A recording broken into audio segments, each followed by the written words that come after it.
Okay, sorry about the delay. Lynn, you crack me up. Um, Hi guys, welcome to the Forbidden History Chronicles. You're here with Ninja Cat 111 and Dezert-Owl from the Forbidden History series. And yes, creating light for Mew Mew. Yeah, she's really going through it right now, so she's in my prayers. And hi, ya love, and hi, Lynn, and I think that's all I can see at the moment. Before we welcome Desert, I'm just gonna bring something up that I've been seeing on YouTube lately. So we'll just get straight into it. I've prepared the pictures, but as per usual, not the words. So anyway, I'll put the first picture up. This has been circulating around YouTube. The first video I saw of it, I'll leave links in the description when the stream has been uploaded. The first video that I saw on it actually had the correct information, and then after that I saw big channels showing the same thing with different information. It's all mixed up, and the reason why I'm putting it up there tonight is I wanted to demonstrate how simple it is to just do a little bit of research and look past the lies to the truth, because the lies and the truth are right there in that picture.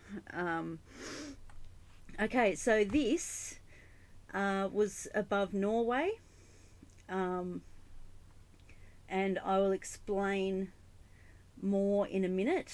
I just want to show you something else. Take note of the Technicolor blue and the Technicolor purple. Some of you probably already know what I'm getting at. Thank you for the sound check, Lynn.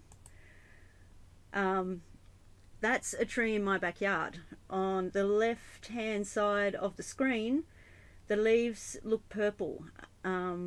That's only started in the last few weeks, a really obvious purple reflection. All summer here, I was getting that, and it was only like a faint outline, and now it's getting worse. So, and it's developed into purple as well. I'm getting blue and purple on everything. This was my sky. Sorry, it's a bit blurry, but I'm just showing you the colors. The sky is way too blue. All that cloud is fake. It's all controlled. It has symmetrical patterns all through it. And in the center of the screen, this is why I enlarged it, in the center of the screen is the same purple color in that cloud. The sun is below, out of the picture, behind the cloud, and everywhere else is just sky that's too blue. There's no other purple anywhere else. It's just in that little part of the cloud. That's the original picture. Good example of the symmetrical things going on are on the left of the bright part on the left of the picture. Anyway, moving on. This is a picture Shelley sent me last year, going back to the directed energy. That looks exactly the same. Notice the blue and the red at the bottom of the blue, and the 2 points of light. The blue and red makes purple. This is what I'm getting at. That's where you can find the information. I can't see it very well on this screen. And Daya Andea Space Center. Anyway, it says it right there. What they did, they put chemicals into the air above the northern lights to create this illusion.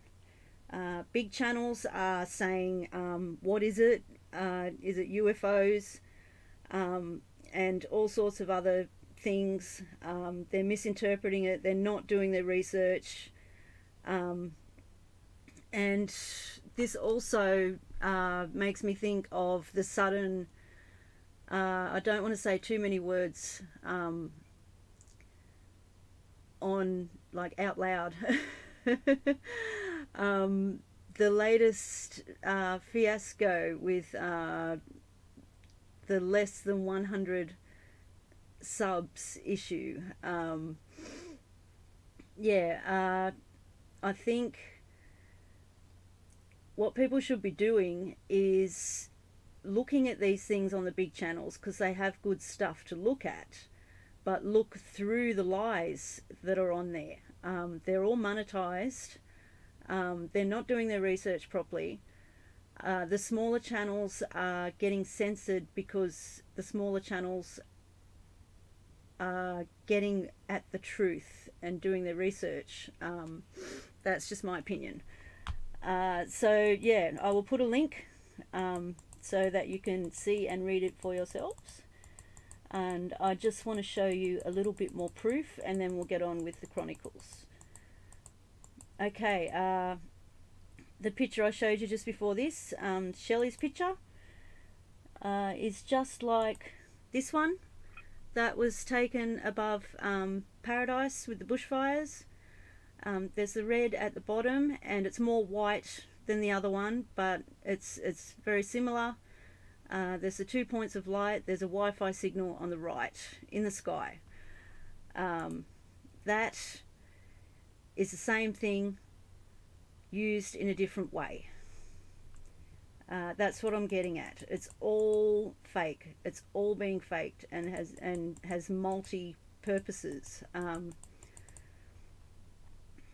Also, over summer here, we had severe lightning storms that were constantly being cancelled. I'm just trying to find the pictures. That was my backyard during summer, every night. That's not normal. That's a picture of Canberra. It's like everything's got, sorry, I'm stumbling over my words at the moment.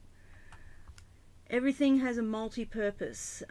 What I'm seeing, all over summer, my backyard was covered in a fine red dust that was in the air all over summer, and there was a layer of it permanently on everything in my backyard.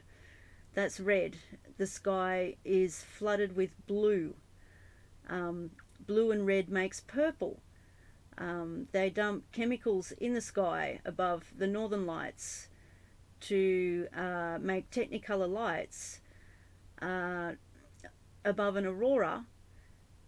There is also a superbug that suddenly showed up worldwide called Aurus.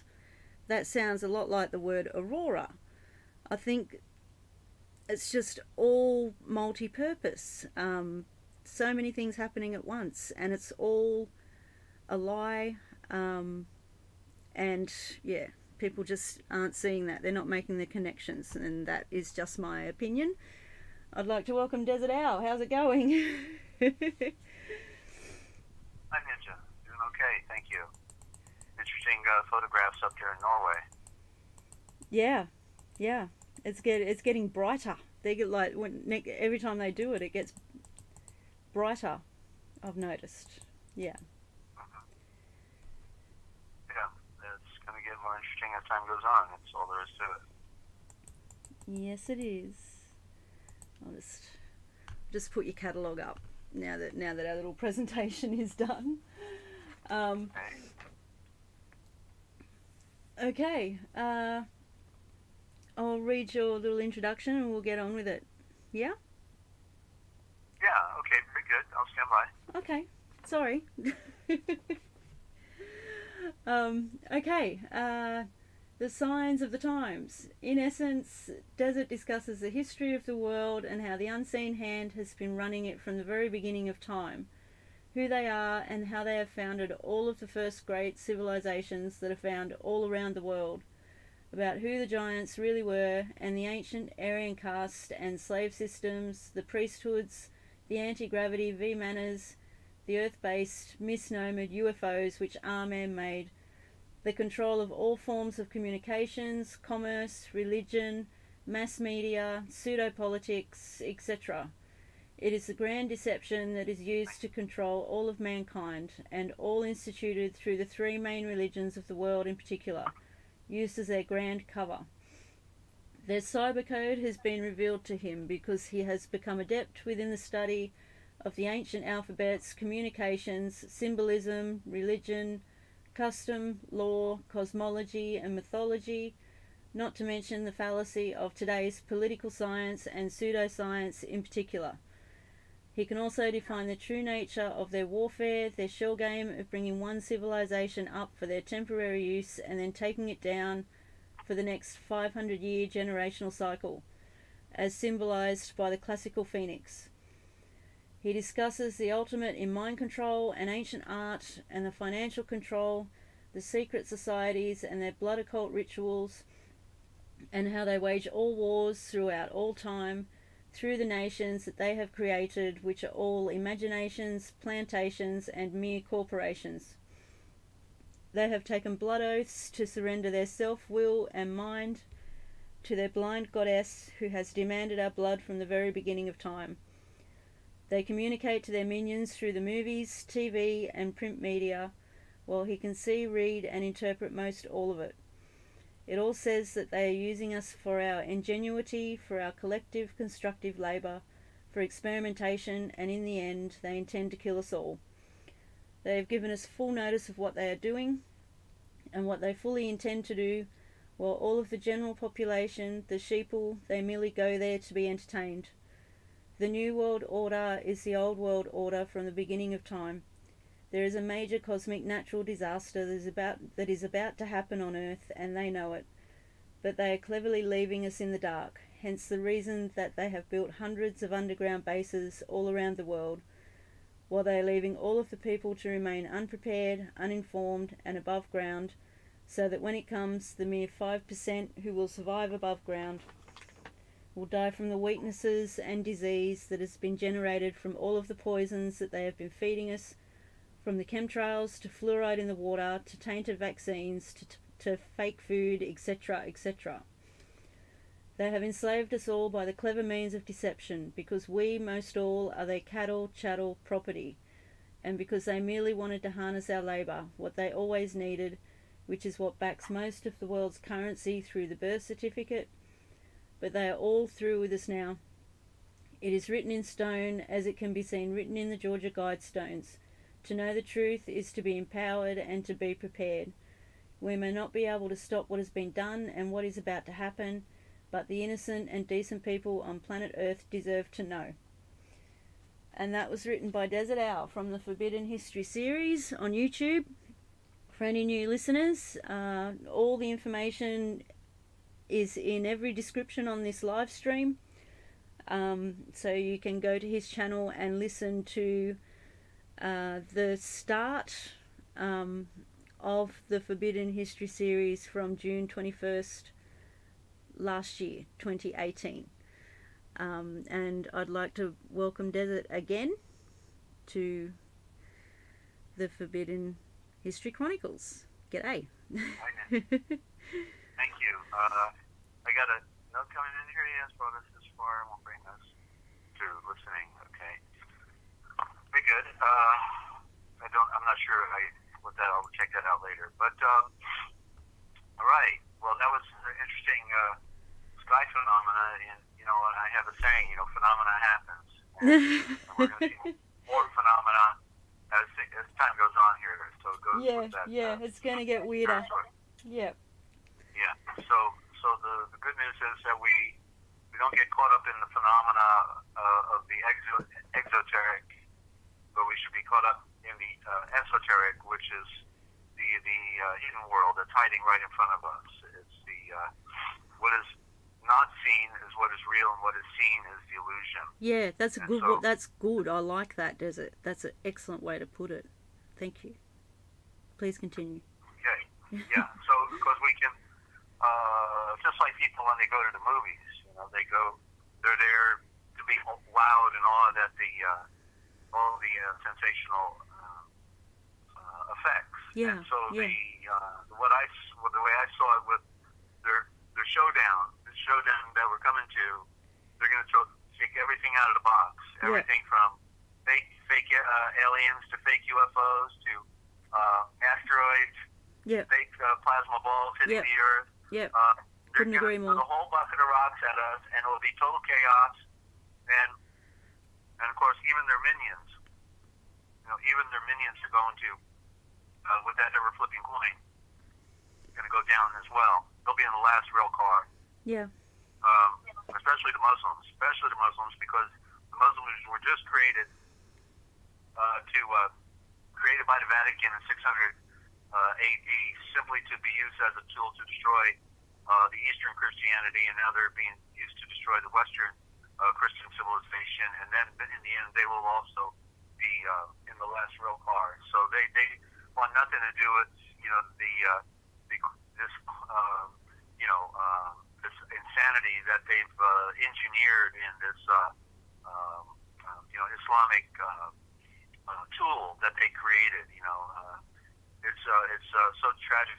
It's a sensual tradition fully, and has nothing to do with spirituality. If one knows about spirituality, and of course that to use a cliche, God is love. That the great Yahweh who made the universe is pure love. He wishes harm on nobody. Yeah. Harm on nobody. But what we see is people who go from raping children to cutting people's heads off and doing all heinous acts against them. Just a passion, a bloodlust for injuring other people. Where did that ever come from? The Father of Light. Yeah. Exactly. Yeah. Yeah. I was trying to remember a story, where they were trying to convince this one British guy to, a couple hundred years ago, I was touching the story a while back in my reading, and, they just wanted to let him know, hey, by the way, there's you join Islam, you got 700 virgins, or 72, whatever it is, the number, 72 virgins waiting for you, good deal. So yeah, okay, I'll keep that in mind. Thank you very much. So just the insanity, the insanity of the nonsense that they can spew out. And people just accept it. They actually think it's true. Yeah. Because they've been bred from cradle. When you're bred from cradle, just like we follow a bunch of nonsense as well. They're following the ultimate. Yeah. Kill other people and you'll please Allah. Yeah. Yeah. So our world is insane. Our world is sick. Our world is blind. Our world is at the lowest possible phase of creation. When we think because we got such sophisticated toys and movies, then we must be more sophisticated than everybody else. But of course, we're actually not. A product. Yeah. They're a product of those commercials. They're a product of those movies. They're a product of somebody else's engineering. They never had a free thought in their entire life, basically. Because the free thought would be you don't want nothing to do with this world anymore. Yeah. That's the free thought. There's only one sovereignty. People are talking about their sovereignty. Well, tell me you're going to keep yourself alive. Because if you're sovereign, then you can keep yourself alive. But if you can't keep yourself alive, you certainly can't be sovereign. And so the true sovereignty is being one with the one who made the universe, because he is the only sovereign. He is sovereign. So if you're one with him, then you're sovereign with the sovereign. And the true sovereign, as it says in the Nag Hammadi library, in one of the lost writings, and there's over 60 books of profound works that have been demonized, of course. It says in there that a true freeman is one who's been made free from sin. And sin is a code for having your eyes closed. So a true freeman is one who no longer has his eyes closed, has it open. There's a sovereign. There's one that's going back to the light. So I wanted to, before we get into the dictionary of scriptures and myths, and then some words, I just wanted to read we often talk about symbolism, so I wanted to do the symbolism of the pyramid. I had this page tagged for the last program, and I forgot about it, so I'll do it right now. Okay. Okay, and of course, if anybody wants to join in, they can call on Skype Free America Radio, all one word. Free America Radio still says Kingsland, Georgia, but love to hear from somebody out there. And on the phone, of course, just 608-566-7295. Give a text. Excuse me, give a text, and then I will be glad to call you back during the program. Just text your phone number. Give me your first name or your YouTube name, and we can call you back that way. Love to hear from you. We're grassroots and then just doing great work, staying up late at night to produce this broadcast for everybody. And so I'm very grateful for your work. Oh, no worries. It's all good. Yeah, they're working right now to kick us out. Ninja, by the way, we just got notice of that the local Masonic clique, they hit our guts over here. So they basically, basically are throwing a wrench in the rent and basically increased it by about an additional 2/3 or a third at least, and which is beyond our ability to pay. So we're working that out. We need prayers and maybe could use some food donations as a backup for being able to move. Okay, so if anybody wants to, that now would be the time to do it. So, and thank you for your consideration out there, because we're, it's ironic that here we are doing what ultimately is going to be the most important transliteration on in modern time. Is being persecuted, and it makes sense, of course. It makes sense because it says in the scripture that you will suffer persecution. Those who, in other words, my question to my friends, about 10 years ago, when I was going through the frying pan back then, was, okay, so how's your persecution going, by the way? Mine's pretty good. Mine's been on cue all along. Mine's good too. Else. Yeah, mine's going great. Anybody else? I'm sorry. Oh, I'm just agreeing. You're saying, mine's going great. Okay. Great right now, yeah. Well, yours is too, right? And you're doing work. You're not afraid to. You're willing to take a little more abuse, to do this kind of work. But the point is, when you are telling the truth and you are bringing the message out about of true enlightenment and our true origin, the true nature, the forbidden history, then people, that are the controllers. They'll come out of the woodwork for you. Just an example of, when we talk about revealing the truth, the best way to find the truth is to find all the lies. Then you'll be able to find the truth behind it. So that's that's why I wanted to point out that stuff at the start, because they're stepping it up. Yeah. Sorry. Please continue. And creating light for you. I had to say that too. Yeah. Thank you. Well, so in this title that goes back to I am that I am, when Moses was confronting the Pharaoh, and he says, who sent you to me? He says, and our King James says, I am that I am, right? And you may remember I said that it really was, I am the one.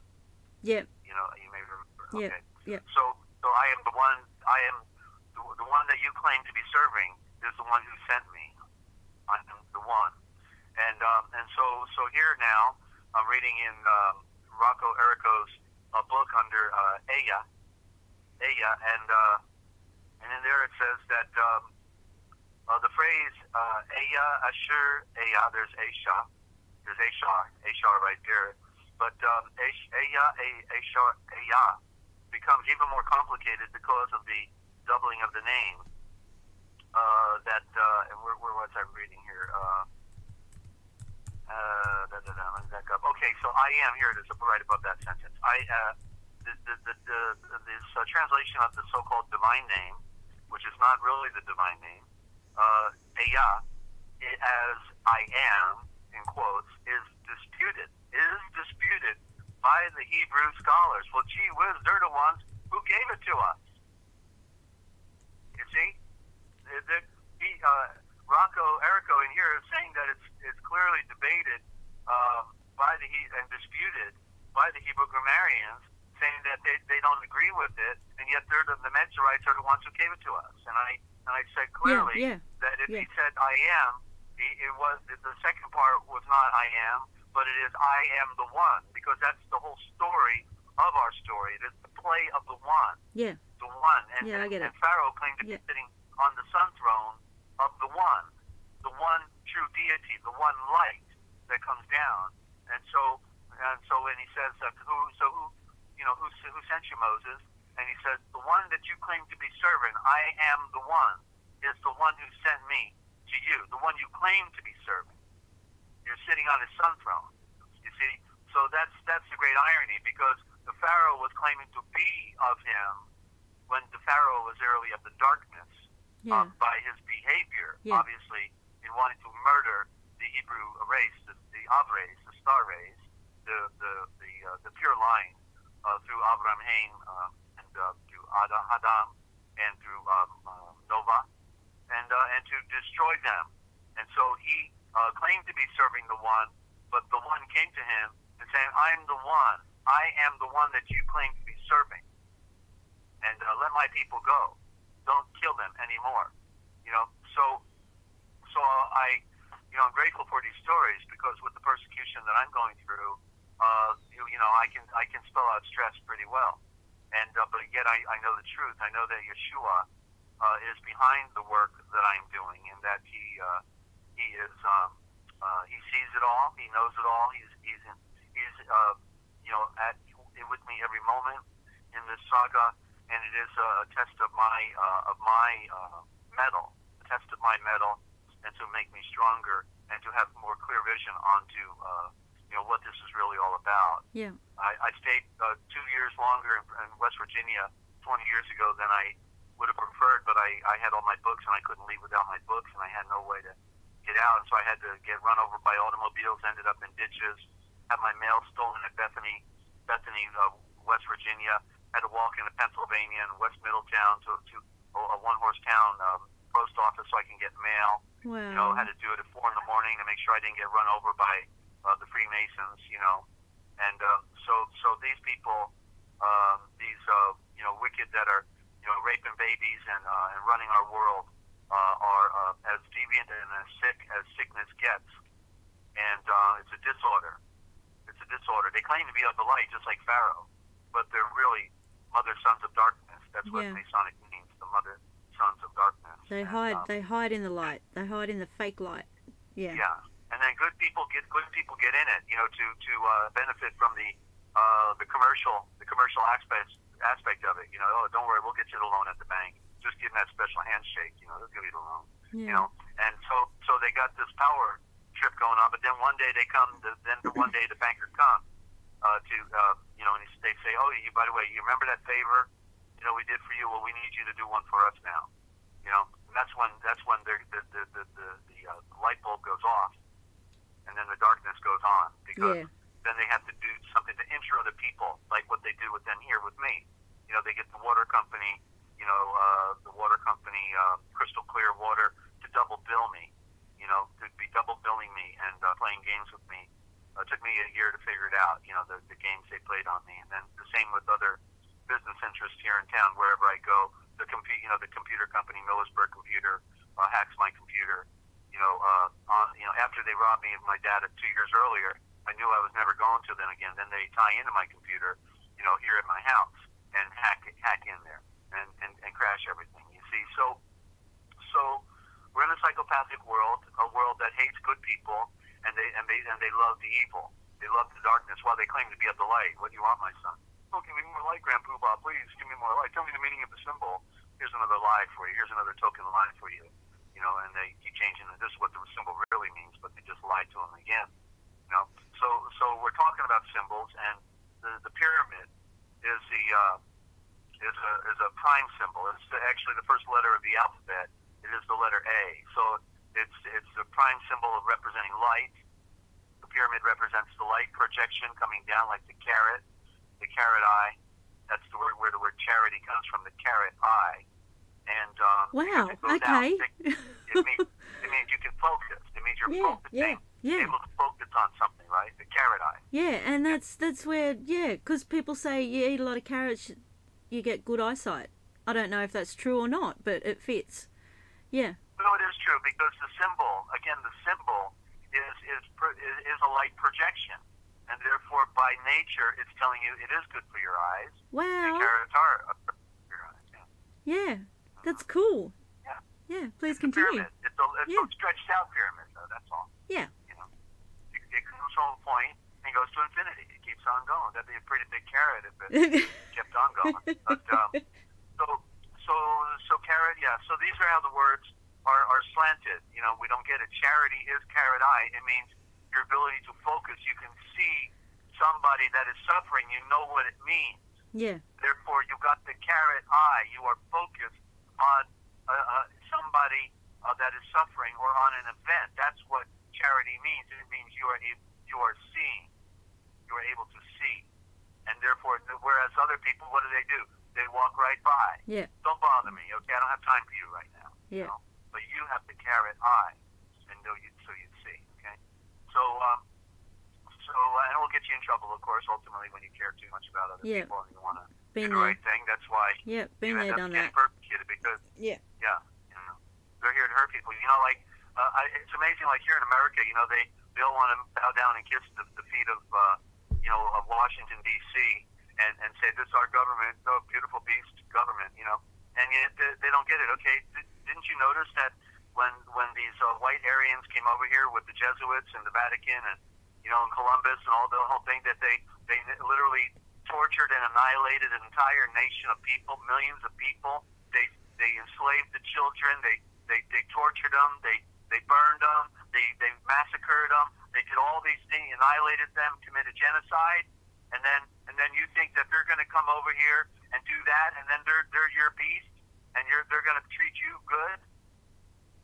The secret societies of the Vatican Masonic Order, they're going to treat you good.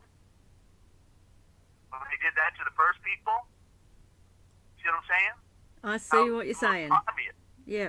the most obvious, blatant actions of a government against the people, and then you say, red, white, and blue, that's my flag.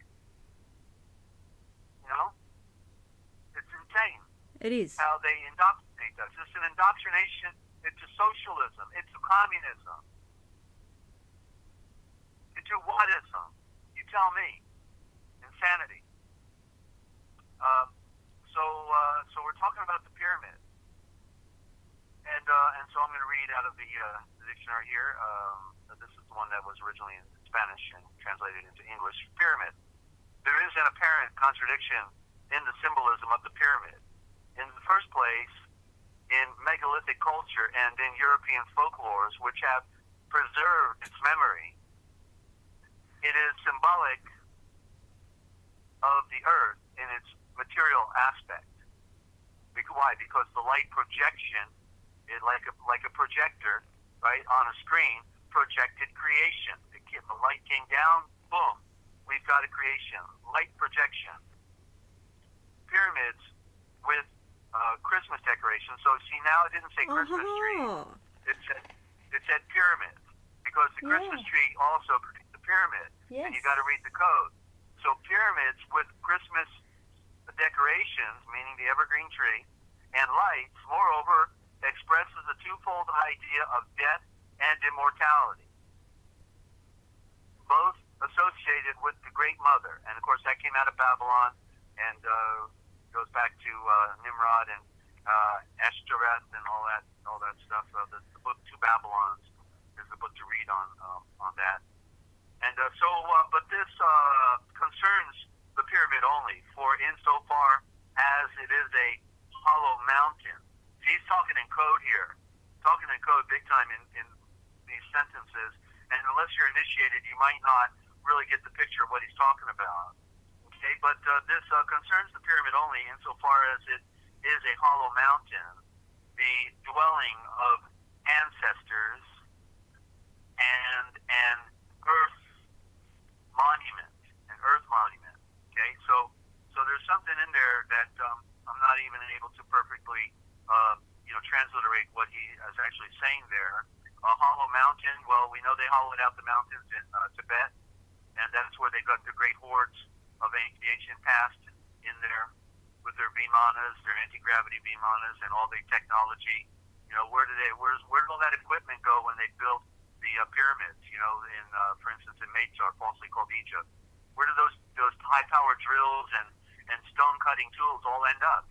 Certainly they either went to the bottom of the ocean or they went into the caves. Yeah, underground. The Caucasus Mountains and the mountains of Tibet, Himalayas.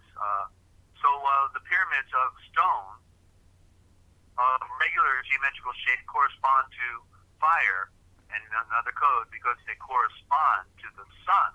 See, he used the code word fire so that we still might be scratching our head. Oh, okay, fire. All right, sure. Huh? No, that the geometrical symbol represents the sun. It's the first letter of the alphabet. It is the light creation that came down, the projection. Okay, so let me try that again. The pyramid of stone. The stone is the star one. Stone is called the star one, and it represents the sun as well. And that's something I think I talked about a few interviews ago because of the enigma with the word stone, that it represented the brightness and light. I think you remember I may have touched on that. Yeah. And the stone, the star one. Of regular geometrical shape corresponding to the sun. At any approach to a more precise comprehension of the problem.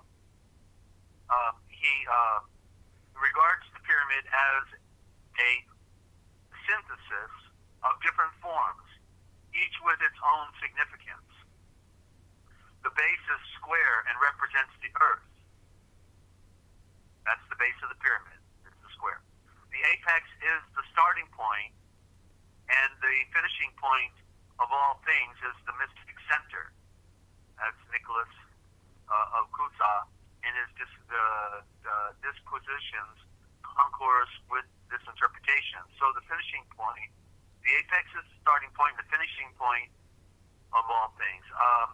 Well, it seems like it was just a double speak in the sense that if the apex is the starting point and he's saying it's the finishing point, then what that implies is what I've been talking about all along, that we came from the light, and now we have to go back.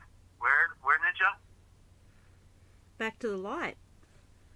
To the light, right. Yeah. That's the starting point, and it's the ending point, okay? Because just like cause and effect, for every cause there's an equal and opposite reaction, right? And you bounce the ball, hit the floor, it goes up, right? Throw it down, it goes up. So there's a harvest. And only the pure, that which is pure, will be harvested and going back to the light. And that's why we need to purify our hearts and our minds. Yeah. So joining the apex of the base are the triangular shaped faces. The four faces are triangles. The three that represent sun, earth, and moon. The triangle of the faces of the pyramid symbolizing fire, again, which again symbolizes sun, earth, and moon. Divine revelation, the trifold union that creates life, sun, earth, and moon, and the threefold principle of creation. In consequence, the pyramid is seen as a symbol expressing the whole of the work of creation in its three essential aspects. There you go. Prime element. And then hiding below it is the V, because it is the upside-down pyramid, and that's why there's a cross member in the letter A. The cross member is the central part of the base of the V that is upside down, or the upside down pyramid. Okay? Yeah, I'm just looking at the picture on the screen at the moment. In your catalogue, it's got the pyramid and it's got the reflection. Oh yeah, the forbidden history. Yeah, the reflection in the water. Yeah. Yeah. Okay. That was well timed. So Yeah. So thank you for putting that up, and that was a major work. No sooner did I get 500 copies of the catalog published, and United Truckers Defending the Constitution was over. If infiltrated by MI6 and local flunkies there in Jacksonville, Texas, and yeah, it was a painful experience. Lost my house on a lake, and had a dock and a canoe, and had a little paradise right there, you know. And it didn't last but 2 years, and my political activism got the better of me. But that's okay, because that wasn't my real paradise. My real paradise is within. That's the great mystery, the paradise of light that we're embracing. And so, so we're talking about now in the book of myth and symbols, the beast, the bears. And I'll go back. I think I'm going to go back to A real quick, because it had an interesting definition. I was looking for some good ones today, and was hoping for something, you know, more directly related to the scriptures. But let me just say here, you know, the Achaeans in the Greeks, the Achaeans, a symbol of the lower mental qualities of a truth, said Achilles, Agamemnon raveth with baleful mind, and hath not knowledge to look before and after, that so his Achaeans might battle in safety beside the ships. That's in the Iliad, Book 1. Assuredly, the desire mind has strange fancies, and quite an imagination too, and has little knowledge to perceive before and after, i.e., it has little steadiness of mental vision, which steadiness is needed in Achaeans, symbolic of Achaeans, might successfully carry out their evolution. That's right, steadiness, stay the course. Stay the course. Achaeans, the great-hearted, a symbol of the higher mental qualities. Achaeans, sons of the Achaeans, a symbol of the sons of mind. Powerful term, the sons of mind. These are the spiritual egos brought forth by the evolutional activities of the lower mental qualities. Though they are of a higher origin than mind, yet they are the Atma Buddhic fruit. The Atma Buddhic fruit then goes back to the sun. The Buddhic Atma is the sun. It is the flower, the great flower. It is the pure fruit that brings life, as it were, of the self-striving through the lower nature, and that's what we're doing. We're striving through the lower to get to the higher. Okay? And I just want to, since I'm on that aspect there about the sons of mind, actually a new terminology just came upon me in reading one of the translations of the New Testament from the Aramaic and the other sources, and it was being referred to the age that Yeshua brought in, that I call the golden age of light. He actually called it was in here. It was called the reborn world. The reborn world. That's the age that Yeshua entered in. That's why we have to be the second born, because the firstborn are dead in the world. They have no association, no connection, no life with the one. They are the firstborn. The firstborn were killed by the great flood, the flood that ushered in with the light of truth. The first world was destroyed by water, and Yahweh said that he would never destroy the world by water again. Yeah. And he did it the second time 2,000 years ago with the truth of Yeshua, the focusing light come down that destroyed the old world and ushered in the new world of light, and only those who would purify their hearts and their minds can go into the light, and they have to be second born. So it is the world or the age of the reborn, or the second born, the age of reason, of true light. You see, so powerful expression to realize that, because this is the theme that's carried out throughout the scriptures. The firstborn of Mazer were killed. Well, even our scriptures is called the Masoretic text, okay? The ones that gave it to us, the Jews out of Switzerland, call themselves Mazers, okay? So they are the firstborn, and they are not going, nor do they want you to go, and that's why they gave us a coded, corrupted, slanted, destroyed, shredded, reversed, everything, version of scriptures, and people are reading it, quoting it, like it's the best thing since sliced bread. Yeah. And they've never once had a revelation of of that they're being lied to, by this work. It doesn't mean it can't bring you light. It does bring you light. The darkness, through the darkness, we come to the light. We see the points of light where points are being made for us. But we have to follow them, these points, and take them to where they lead, you see. Yeah, I agree with you totally. I've had several little, I'll call them miracles, several small miracles when I don't get to read as much as I want to, but when I do, I try and read aloud. If I get time to myself and I'm alone, I'll read aloud, and I try and say the original words, the original Aishavors as much as possible, and I'm backing you up all the way. It's real, like it's real. It brings you closer. It's a supernatural experience. It feels amazing. Yeah.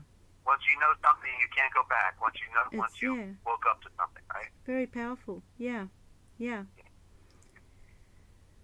Once you've tasted the true rayon, you can't go back to plastic. Exactly. And, Exactly. That's great. That's great. That's the light. See how profound would it have been if our scriptures were not adulterated, and if we had them pure right from the beginning? We would have taken off like rocket ships. Yeah. Instead, we're on a 10-speed bicycle, having to shift gears and hope we can get up to speed real quick. Yeah. Make sure we don't get any flat tires along the way. Yeah. So another definition here on the A alphabet is ache or pain. There's a good one. A symbol of mental and spiritual disharmony and disorder when we are suffering, because we have to be set free from the suffering. Even like when we read the story of Paul, Dezert-Owl, and how he was such a master in his suffering. He boasted of his suffering that he gave thanks. He welcomed the suffering because it brought him closer. So he had the spirit, and this is something to be appreciated because he had the spirit, and it's the thing that we are looking towards, that promise, the promise through Abraham Haim to receive the great breath of the wind and fire. And certainly there is something that happens to us when we receive that spirit, whereas it says in Revelations, for all the tears and all the pain, all the suffering you've gone through, when you receive the Spirit, that it will be as if those things never happened for the joy that you will receive. So there's something great that we are all destined to inherit if we stay the course within Yeshua and stay on our knees, stay in the Word, perform positive action with other people, forgive those who hurt us, do all of the things that are contrary within these scriptures that people of the world would not do. That we do not harbor hatred and animosity towards others. We forgive. We don't have time for it. We don't have time to harbor those things that would ultimately destroy our own life, because that's what it does. So we forgive. Not that it sets anybody else free from their obligation or responsibility to make restitution or to apologize, but it sets us free. Yeah, that's the great mystery. It sets us free. We want to be set free from those vices that would then embitter us and destroy our peace. Our peace is everything. We're told to stay in the present moment. The present moment is all we have. We don't have the future. We have the present. We don't have the past. But people live there. People live in the past, and that's a tragic thing because they can never get up to speed and get into the present moment and find the peace of Yeshua, and that's what we have to do. So one more here in the A section is Achilles, the son of Peleus, and Thetis, a symbol of the personality, character, or lower self begotten of the higher self, Peleus, and brought forth by nature, Thetis. But though you, Achilles, be of superior strength, and a goddess mother has given you birth, yet he, Agamemnon, is superior in power. Remember, as he rules more people. That's in the Iliad. We're just reflecting on Greek mythology as a metaphor, and of course, we know what about the Achilles heel. The serpent is biting at our heels and trying to take us down, and we have to step on the head of that serpent and not let it bite our heels. So this is part of the great mystery. We go back to the beginning in the Ganon, the garden, and we see the story begins there. Though the personality or character is superior in its extent or range, touching high and low, and is the seed of Buddha, the seed of the sun, in other words, still judged from below. Focused light from down here, that carrot eye again. The desire mind possesses greater strength since it supplies the motive power to the lower activities, and it energizes the qualities. So there you go, beautiful statement. So the desire mind possesses greater strength. It needs to, it has to. Your desire has to conquer the self for what is right, since it supplies the motive power to the lower activities and it energizes these qualities. Human character, as we know it, as we know it, it says now it, but I think as we know it, as we now know it, arises out of the conjunction and interrelation of two factors, the eternal, imperishable divine life and the material envelops in which it is broken up and conditioned. R.J. Campbell sermon, God's Life in Man. Okay, so it's ultimately about going into the mind and putting on the great light. We're in a it's the sun and moon are the two symbols, and the moon represents the darkness, and that's interesting because the Luciferians love the moon. And talking about the symbols of we find today in Freemasonry, you actually go back to the pagan traditions of Baal, and the two columns they call Jack Cain and Boaz. I was reading today in the Yahwist version of the scriptures that was produced 1,000 years ago, and I still had the sacred name in it. In there, talked about when Gideon was going and doing battle, and he was told to break his father's altar and to put up the altar of Yahweh and then sacrifice a bull on top of it. So there's the second altar. All right, the altar of the truth is on top of the altar of the false, and he says, and to knock down those pillars, and they were called the Asherah. The Asherah. There's the word Asherah, yeah. but Asherah, but it was called Asherah of Baal. The Asherah of Baal were the two columns. You see, the Asherah, what does it mean? The royal eye of light. So these are the two eyes, the two columns. The two columns are the royal eyes of light. One is the sun, the light of the day, and one is the moon, the lesser light of the night. And they are the two columns with the altar in the middle. And now I know what they're called. Fenton was the one who pointed out the pillars, not idols, but pillars. In the King James says idols, but in the correct form, through the Greek, through Fenton, he pointed out these were the columns with the altar in the middle, and there's your Freemasonry clearly defined for today.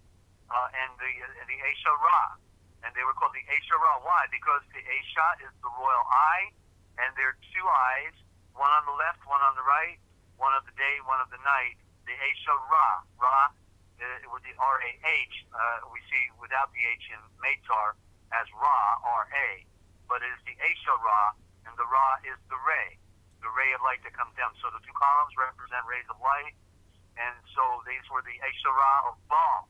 And Baal has two A's, spelled B-A-A-L. You could add another L after it, the B-A-A-L-L. Okay? It's about duality, duality, duality. Yeah. Because even the B, even the letter B, you see, has the two circles combined. Which correctly should be a B. It shouldn't be Baal. It should be Baal. for volumes, the volumes of creation that we see in the sky, we see in the planet, the volumes without end, it seems. And so there's your two pillars, okay? And I just, you know, every day is a major new piece of the puzzle that unfolds, and I just, I'm beside myself, and it's easy to do when you're a Gemini, of course, but so I'm just, that's past Castor and Pollux also, by the way. That was the ship that Paul took when he was going to Rome. And so we're looking now at the beasts in the letter B, and we'll start with the bear, and then we get into beasts. This is my reading for yesterday, but since I found a little material today, I thought, well, I'll just read my morning read here with everybody, and we'll see where we go with this. And and we did take callers, by the way, and if anybody out there wants to call in, then you give out that information. Okay, yeah, sorry, I was just looking in your dictionary at B and B and V and P and yeah, just looking. Okay, yes, we do welcome callers, live callers. We encourage it. If you're new to this, questions are most welcome. If you just want to call in and have a chat, if you have a great live history that you want to talk about. And also, to quote Desert, we are doing this on a song, a wing, and a prayer. So if you... They are our prayer. They are our prayer. Okay, so... and anyway, sorry, you threw me there. So if you would like to help us, and help Desert with the most important transliterational project in history. We may be up to date without some good support here as well. Yeah. Desert's not immune. He's also going through it as well. They're coming at us from all sides. Yeah, anyway, you can go to www.therealpublicradio.net. That's www.therealpublicradio.net. All information is in every description underneath these live streams.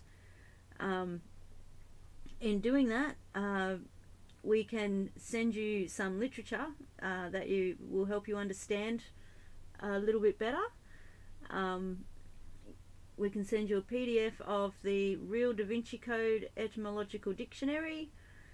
There's also one of the Book of Wisdom, and a sample of the original Gospel with a more up-to-date dictionary at the back of it. If you can't afford to donate, that's okay. We can send you the PDFs. Just contact either me or Desert.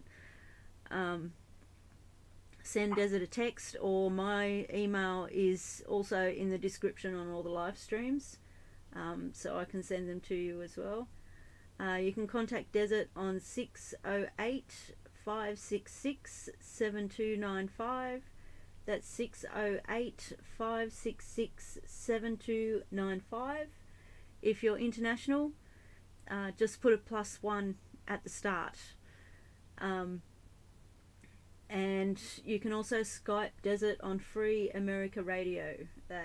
All one word, Free America Radio. And we do welcome live callers. And Desert is great to talk to. If you're nervous... We'll even take dead callers too, right, Richard? Yeah, we do. Yeah. Dead or alive, we'll take them. All right. Yeah. If you're dead, we can help. Maybe we can help. Yeah. Bring some likeness. Yeah. That's a good one. Yeah. I like that one. Okay. Yeah. Well done. Sure. Okay. Well, thank you for that. And we know that. Do you need me to whistle or something? You back? You good? Sorry. Can you hear me? Yeah. Yeah. It just sounded like you weren't quite ready yet. That's all. Okay. Yeah. You good? So I'm getting better all the time. Okay. Okay. And so bears. So bears are symbolic of passions or illusions which bug the mind and stifle effort. Okay, so you don't want to get involved with, hugging bears. That might not be a good thing to do. Probably not. And there came forth 2 she-bears out of the woods, and cared 40 and 2 children of them. That's in 2 Kings 2:24. The young, undeveloped mind, represented as children, is unable to appreciate a higher mental state, and is also lacking in faith, that's the victory of light, and hope, the opening. Hence it is condemned to be baffled by the passions and illusions of the lower life of desire and sensation. Bears slightly signify fallacies, the literal sense of the word. Read indeed, but not understood. Then the next definition is beast of the bottomless pit. The earth is the bottomless pit. The beast is running the show. And it says in Revelations that they have deceived the entire world. So what part of the entire world don't we get? A symbol of the desire mind, which is the adversary of the spirit. It is energized by the desired nature, never satisfied, that is, i.e., bottomless.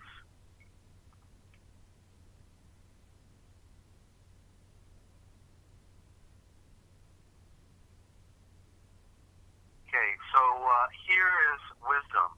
He that hath comprehension, let him count the number of the beast, for it is the number of a Ashon, of a man, and its number is 666. But what's interesting is it's been well pointed out by the best translators and scholars that 666 is not there in the Greek, friends. And so that's rather interesting. And so that's something that we will be pointing out in the translation project when we get to the Book of Revelations, which is most of all heavily symbolized in there and misinterpreted totally. Yeah. Wow. And, so that's noteworthy. 6 is the number of man, number of creation, but it's an outright lie that it's saying 666. Okay, because it's not in there. The original source, the most ancient sources, in other words. Well, like the Book of Revelations is the one that I'm most familiar with from way back when I tried to read the Bible years ago, and that's the one I'm most familiar with, the Book of Revelation, and I see that being played out to the letter, and that just confirms again that how much they've messed with it. Like they've created it. I can see the parallels, Desert, like as it is written. Yeah, they rewrote the Bible how they wanted to, so that they could pretend that the prophecy is playing out and then fake it, which is what they're doing now. Yeah. Well, the Book of Revelations, because of its symbolic nature, is the most sensational for capturing somebody's imagination, and it's certainly because of the imagery that is not correctly interpreted. They want to all seem to make it as if it's something that has to do with today. But virtually all of it has to do with what happened 2,000 years ago, and so I have a wonderful transliteration I'll be doing in the near future, and I have wonderful resources. A lot of the destruction that's mentioned in there goes to when Vespasian, Flavius and Titus' son, Vespasian, took down Jerusalem. It was about the destruction of the whore, of the beast, of the whore system, because what they did to Yeshua, and it was predicted that it would be destroyed, and so it was the judgment on them. It was the final annihilation.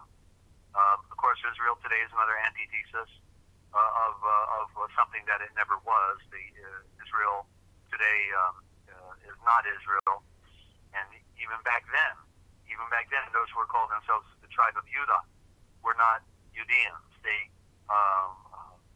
were a hodgepodge of Babylonian, Aryan, and even if they were of the genealogy of Judah, the culture was Talmudic. It was Babylonian, and they were into commerce. That's why they wanted nothing to do with the Moeshiach. They were not there for spiritual truth. They were there to dominate and to be a player in the scheme of mind control and running our world. And so that's all it was about. Other than the innocent ones like Nicodemus and others who thought, oh wait, I thought this was about the Messiah, and I thought it was about Moses and all. But so not all of them were in on the on the clique. Not all of them are always inside. It's always compartmentalized. The Grand Poobah and his three little henchmen. They're always the three pigs. They're always there working with him. And then nobody else knows. Aren't those the other ones are scratching their heads saying, don't those three pigs stink a little bit? Something's not right about them. I know. Yeah, they're pigs. You can tell they're gluttons and they're fat. They're fat because they're eating off of society and doing things that don't make sense. Yeah. And so ultimately people wake up. Even in the bad, bad traditions. We all started in bad traditions, and the beauty is of the divine grace that we can come out. Yeah. That we can come out. We can wake up. We can wake up and want to really see the light. Because anybody that has half their brain on, certainly would want to embrace the higher truth of purity and of our true purpose and intent, which was to see the light and then become one with the light, and to go back to our origin from where our spirit came. Because if you don't, then you're dead and you're lost forever. And if there's another opportunity to come back in another form somewhere, then you're pushing your luck. Because I don't remember ever being here, nor do I intend to ever come back. So we have to make it. We have to make it. In this round that we're in, even though it seems that the element of coming back as a spirit into another physical form is also relevant truth, because this has been an ancient philosophy. But I don't make anything out of it because I'm not interested, in coming back. Yeah, and I don't remember being here. So as far as I know, this is the only time, an opportunity I have. Yeah. And so the idea is to run the race and to find your fulfillment through the light. And Yeshua is good to go. Yeah. Yeshua is good to serve. He's the servant hand. He wants to serve us. But before he can serve us, we have to serve him. It's a give and take. It's a mutual relationship. It's called a marriage. Yeah. What we know about a marriage is a give and take, and it's love, based on love. So we have to see these things clearly as they are being defined within symbol and metaphor. So continuing on the beast of the bottomless pit, he that has knowledge of the higher and lower planes in the structure of the soul knows what constitutes a shan or man in the lower nature. And this lower nature is the animal man, or the beast, in quotes, in man. 6, in quotes, is a number of completion, and 3 6s indicates completion of nature on these lower 3 lower planes, i.e. the lower mental, astral, and physical planes, and which 3 completely organized states make up the desire mind, embodied or beast. It must be remembered that the earthly consciousness is on the mental plane only. And now animals and beast animals, symbolic of desire, passions, and instincts of the lower nature. And as many pretend that the soul of the Typhon himself is divided amongst these animals, the fable may be thought to express enigmatically that every irrational and bestial celestial nature belongs to the share of the blind spirit. That's Plutarch, Isis and Osiris. Let me read that one again. And as many pretend that the soul of Typhon is, I think, a type of a serpent, himself is divided amongst these animals, the fable may be thought to express enigmatically that every irrational and bestial nature belongs to the share of the dark wind. That's Plutarch. Beast, clean beast. Symbolic of the superior emotions of the lower nature, that is, emotions in the astral course of production, which are ready for transmutation, or we could say ready for a sunrise, because the astral means it's like the nighttime, and you see the points of light, you see the stars, you got the softer light of the moon, which could represent Yeshua from that standpoint, because he's the gentler light. We can't look at the direct light of the sun, which then would represent Yahweh. So the astral is where we're reading the signs, we're reading the stars up in the sky, the first book, and we're getting the pictures, and we the pyramid, of course, Orion pointing his bow at the pyramid, saying this is where the alphabet starts, the first symbol, and the astral. So the astral is the mind trying to reason everything out, because ultimately, if we can read it all, we can make sense out of it all, and if we could stay in that mind, and ultimately what is in the astral at the early morning, well, no, not morning, but in the dawn, then we get the sun rising, and we're looking for a sunrise, and that's when we're no longer in the astral, and we're purely in the mind, and separate from the physical slavery, because the body wants to rule us. Wow. So clean beast, yeah. Thus in the living soul shall there be good beasts in gentleness of action, and good cattle, which neither if they eat shall they overabound, nor if they do not eat have they any want. Okay? So let me read that again. Thus in the living soul shall there be good beasts in gentleness of action, and good and perfect cattle or herds, which neither if they eat shall they be overfilled, nor if they do not eat will they have any want or need. And perfect serpents, well, gee, even good serpents, not destructive to do hurt, but wise to take knowledge. There you go. You see, so the serpent is tamed. Yeah. Tamed. The taming of the serpent is the taming of the passions of the flesh, of the lower self. And so not destructive to do hurt, but wise to take heed. The footnote here is in his D-Gen, I'm not sure what that footnote is anyway.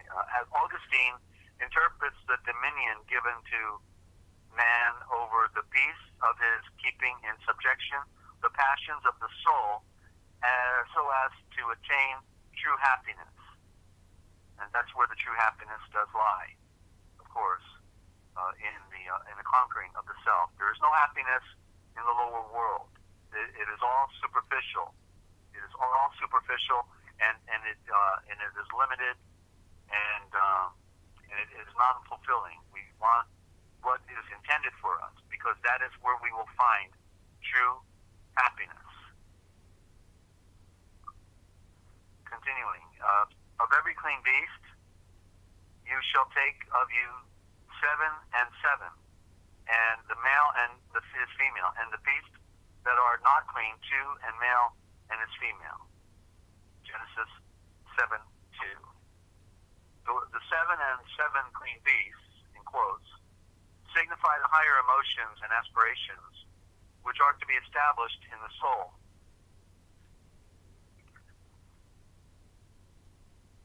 These number 7 and 7 indicate perfection and completion, and correspond to the fruit of the Spirit, the Spirit. Galatians 5:22. The unclean beasts signify the pairs of opposites, which are of the lower planes, the battle, the struggle, the duality, the give and take pull. Unclean beasts, symbolic of the inferior emotions which appertain to the natural man, of clean beasts and of beasts that are not clean, of fowls and of everything that creeps upon the ground. There went in two and two unto Nova, into the ark, male and female, as Yahweh commanded Nova. Genesis 7, 8, and 9. These injunctions refer to the way in which the higher and lower emotions, aspirations, and instincts are said to go in by two and two. Each, and then we can talk about firstborn, secondborn, again, symbolism associated with that. And since each is to be perceived by its opposite, obviously, yeah, we couldn't know the light if we hadn't first experienced the darkness, right? It's where we woke up in the darkness. Exactly.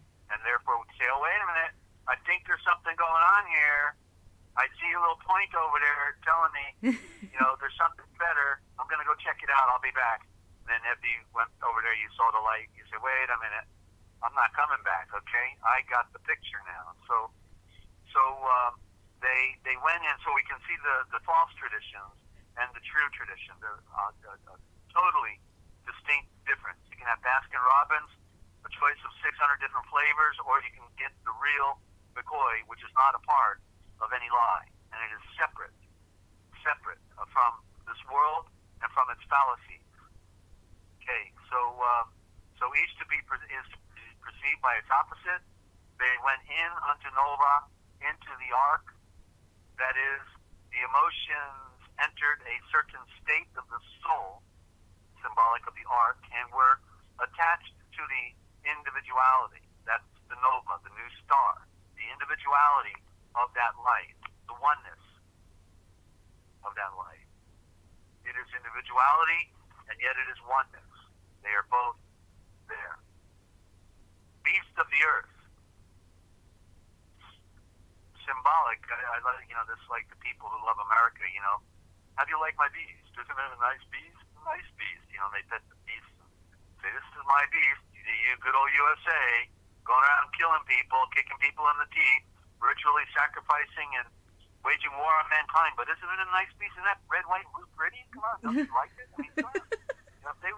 This is my beast, okay? I love it. Don't mess with my beast, okay? And it's sort of like, it's just, it's amazing what our psychopathic world has done to us. We will support the beast, we will die for the beast. Yeah. Because it's the only thing we know. I laugh because everything you say is so true. You got to laugh. Yeah. You got to have some humor. Yeah. When I was interviewing Ian Murphy down there in Australia back in the mid-1990s, and with the Aussie Freedom Scouts and Beth Collins out of Canada, and we used to get on, broadcast all three of us on international shortwave at the same time and compare, showing what was happening in each of our nations. Yeah. The same scheme. The banking took over. Parallel. Canada, Australia, U.S. all in the 1930s, and and so the people down there could clearly see how the United Nations was the Trojan horse. Yeah. And here it is, right in our backyard. Yeah. New York, the Empire State of the Empire, and that the Americans don't get what the people that are outside the box can see, that the UN is nothing but a Trojan horse, and and the biggest fraud on mankind with their pretty blue helmets, and their secret, wherever we saw genocide occur, the UN was always there. Like the example was East Timor at the time, where that fantastic journalist from Australia, what was his name? I don't know. Around today. Well, he pointed out, that they committed genocide in East Timor and killed like 250,000 people. But when it always happens, they take away the guns. First thing, UN comes in, they take away the guns. Next thing, you got genocide pattern over and over around, around our world. Yeah. Yeah, So, exactly. I'm so seeing anyway, that today. Yeah, like I didn't really start to wake up until last year, and yeah, I'm seeing exactly what you're saying. I'm seeing Australia parallel exactly with the US, and everything you just said about the UN. I'm just yeah, stepping yeah. outside The and seeing the journalist, big picture. Yeah. yeah, the journalist is John Filcher. I think his name is John Filcher, and Okay. he's an independent journalist and on the cutting edge, and he's a real hero of our planet, John Filcher. So to do a search for him from Australia, and he's just did great work. Actually, I know that name. I think you've mentioned that on this stream before. I'm sure I've written that down before. Yeah. He's got some interviews on RT, even though RT is really a propaganda arm. He's been interviewed on RT, and so you can find him also there, John Filcher. Yeah. He's predicted, the next move of, China being, the next power broker, and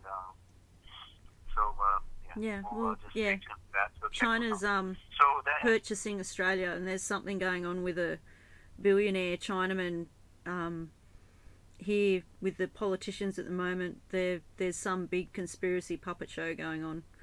People buying people off. Yeah, well, they're doing what their Bhagwan Gandhi Hindu god, the unseen hand is telling them to do. They're making China now number one. The Masons, they follow us. It's a secret military. Yeah. And so therefore they're told what they're given orders. The higher degrees give the orders to the lower degrees. They can't ask questions.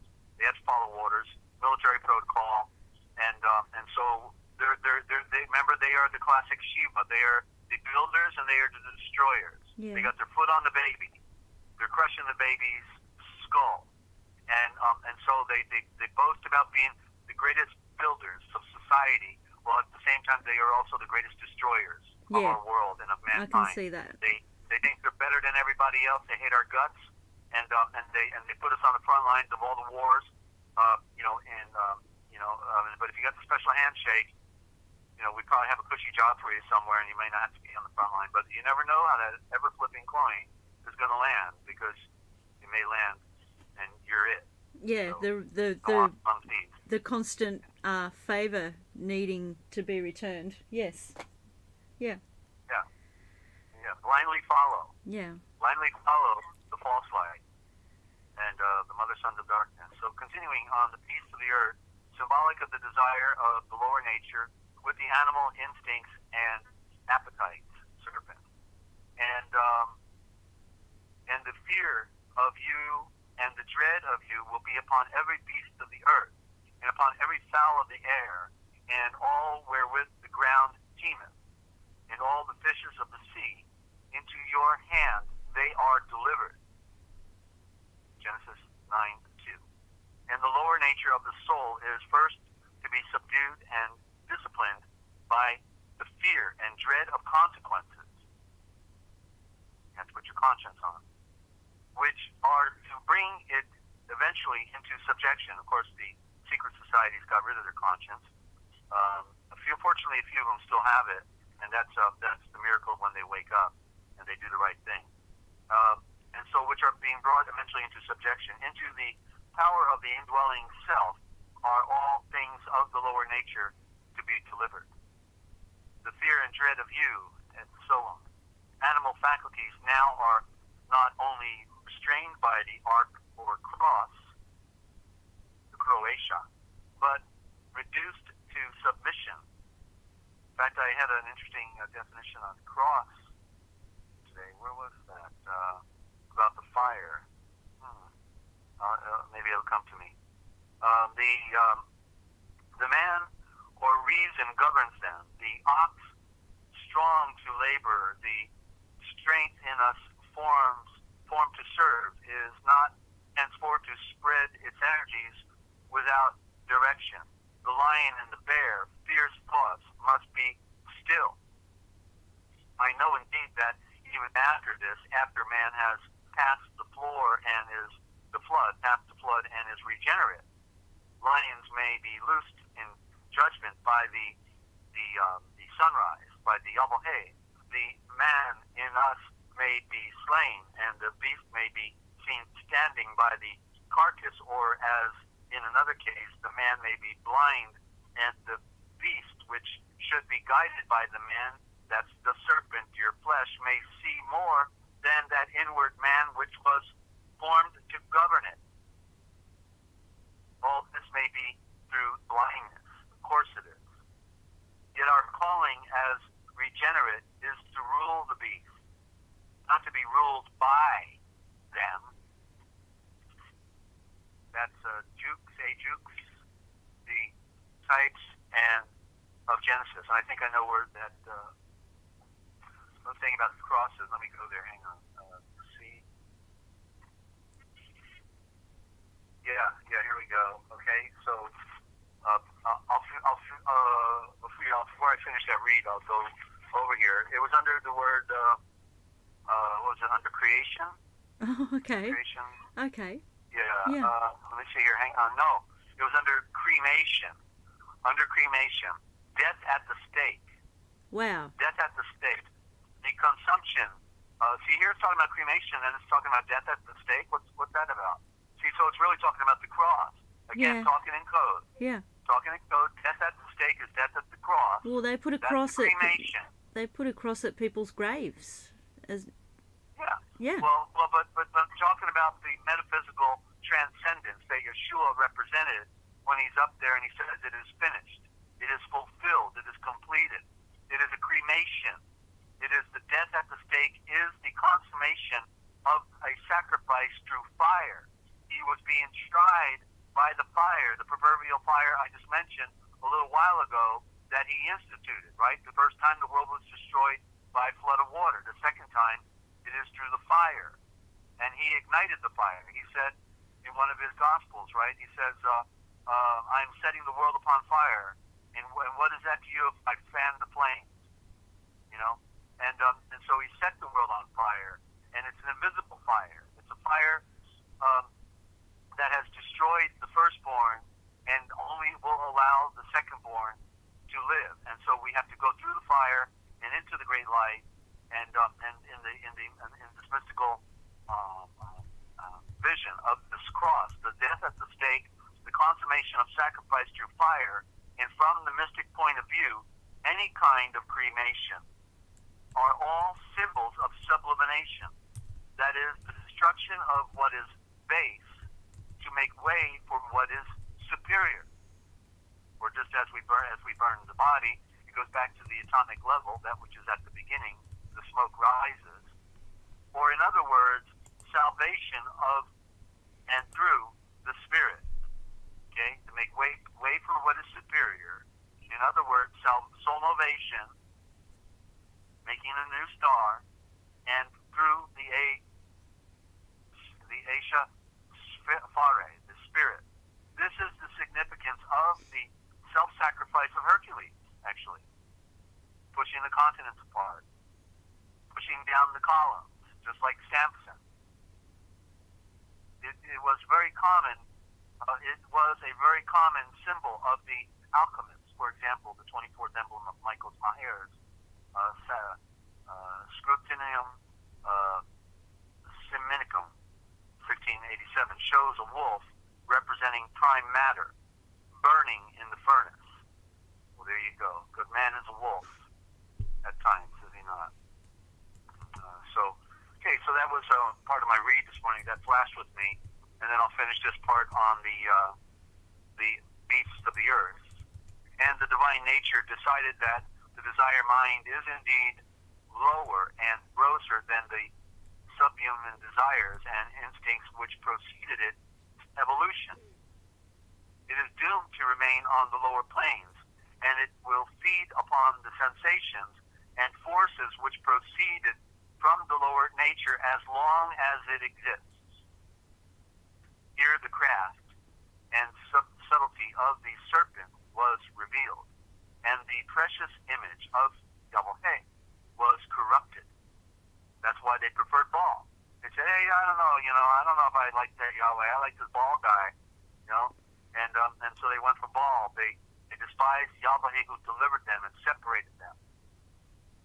and became a beast in themselves. All beasts, the beast with the capital B of all beasts, whereupon there are now so many and voracious properties in man as one, a fox, wolf, bear, lion, dog. There's your Freemason, there's your priest. Bull, they're full of it. Cat, horse, cock, toad, serpent, and in brief, as many kinds of creatures as are upon the earth. So many and various properties likewise there are in the earthly man. Maybe we should say animal farm. And of course the pigs, we know the pigs are having a party with their feet up on the furniture inside the house when they got everybody out in the field working, you know. So that's what that book Animal Farm was about. It was actually banned in England. You know, they didn't want people, reading that book. So, okay, do we do one more? Okay. All right, I'll tell yes, you what. please, one more. We got more beasts. Let's do a break, and we'll pick it up on beasts. I think we should go through all the beasts. Okay. Got two and a half more columns, and then we'll be good, and maybe I'll do some words, or maybe we'll have a caller. Who knows? You never know. You never know. Can happen. All can happen. And after all, I wanted to know. You wanted to know. I and want to certainly know. somebody out there still trying to figure something out. And I'd love to entertain any, or just see if you want to give us a radio check. Anyway, yeah, we're halfway. I don't know how much more steam I've got, Ninja, but we'll pick it up on the other side. Okay. Do you want a long break or a short break? Well, 5 minutes, not too long. We don't want to lose everybody. Okay. Okay. We'll be right back, guys. Won't be long.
we're back. I'd like to welcome any new listeners to the Forbidden History Chronicles.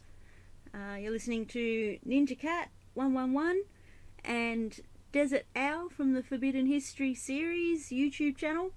If you haven't checked it out, please go to his channel. The link is in the description on all these live streams. And go back to June 21st last year, 2018. It's amazing. It really is. You won't regret it. You won't hear it anywhere else either. I'd like to say g'day to Take and to Jace. Hope you're both doing well. And welcome back, Desert. Thank you, Ninja. If they go to my channel, they may regret it, because they may have to do something after they hear it. They may suffer persecution. They may find themselves alone. They may see too much and want to put that proverbial genie back in the bottle and won't be able to do it. It'll be all over the floor. You can't put toothpaste back in a tube once you squeeze it out. You just told the story of my life from this past year, Desert. But I still don't regret it. I don't regret it one bit. I'm very grateful. There's responsibility with knowledge. There is no responsibility with being a slave. Yeah. And we have to come to a higher conscious level because we are of a higher order. We are a royal seed. The seed is light, and we fell into the darkness, and we need to come back into the light. So it is the great mystery. Go ahead. Before we get into it again, I saw something around YouTube today. I didn't watch the video. I just saw it come up in my notifications. Something about like this is how much they're stepping it up all at once. I've noticed. Somebody's claiming to have finally found the Garden of Eden, and there was something else along with that, but I can't remember what it was. But yeah, the Garden of Eden stood out. So yeah, just thought I'd mention that. Sure. Well, that of course is a false narrative because there were two gardens. There was the upper garden and the lower garden. The upper garden is the garden of the atom. That's the Eden. It's the atom, and as we talk about, and the paradise is back in the light. Yeah. And it said it was found in the east. Well, what is in the east but the rising sun? And then it said that they took Adam. He took Adam and placed him into the garden from Eden. Oh, and when he made him on earth, it said it took him up into Eden. So he was the first made on earth before anything else was made. Then he's taken up into the Eden, which is correctly the atom.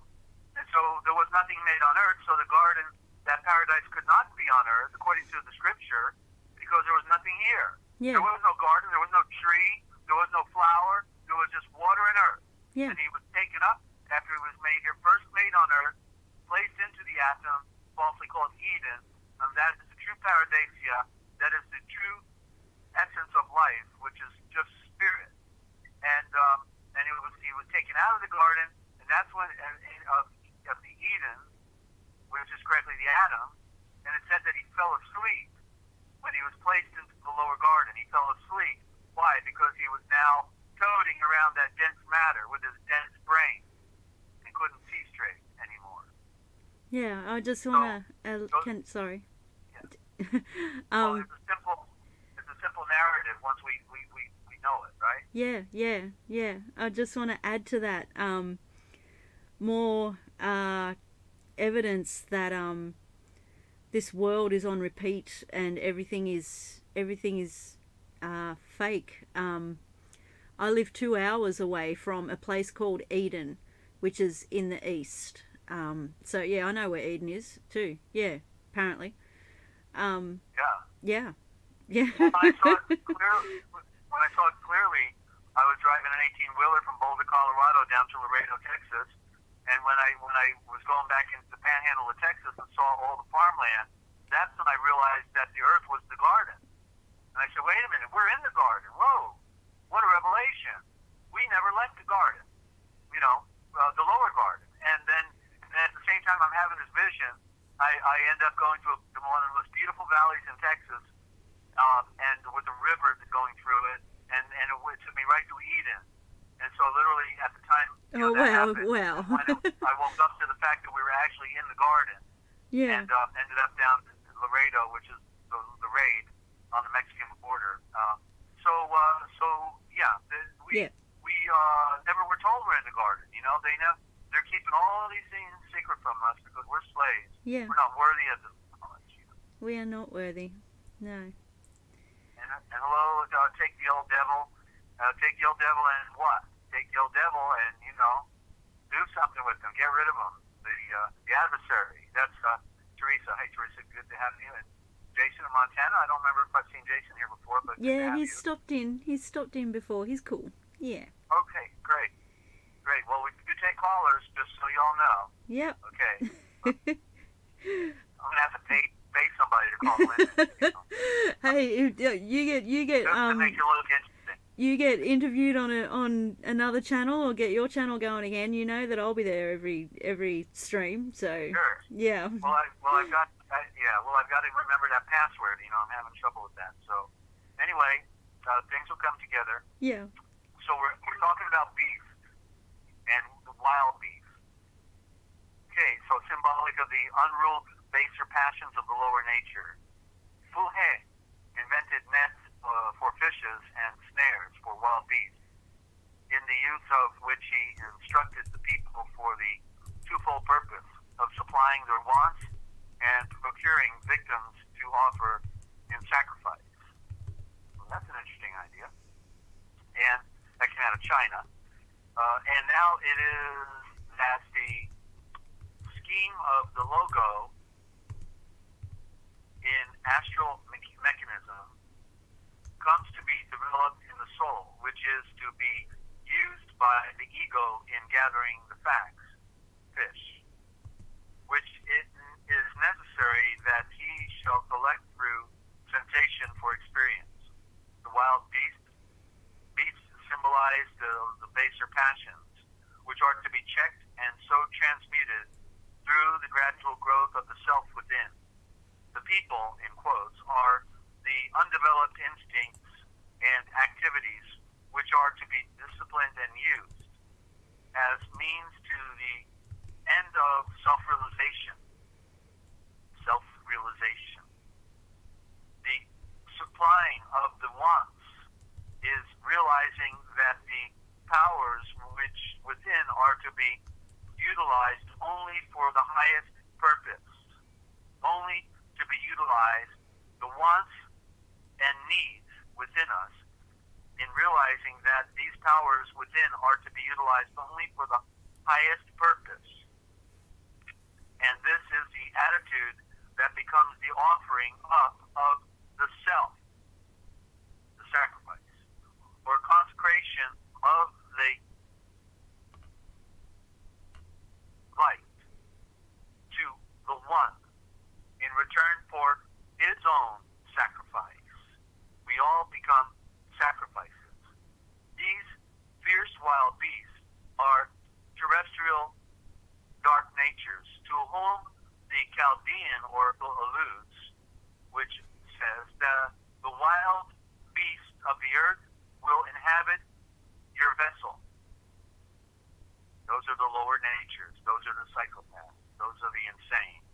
I.e., the Silus explains it, the composite temperature of the soul. It comes from Lamblicus, the mysteries, etc.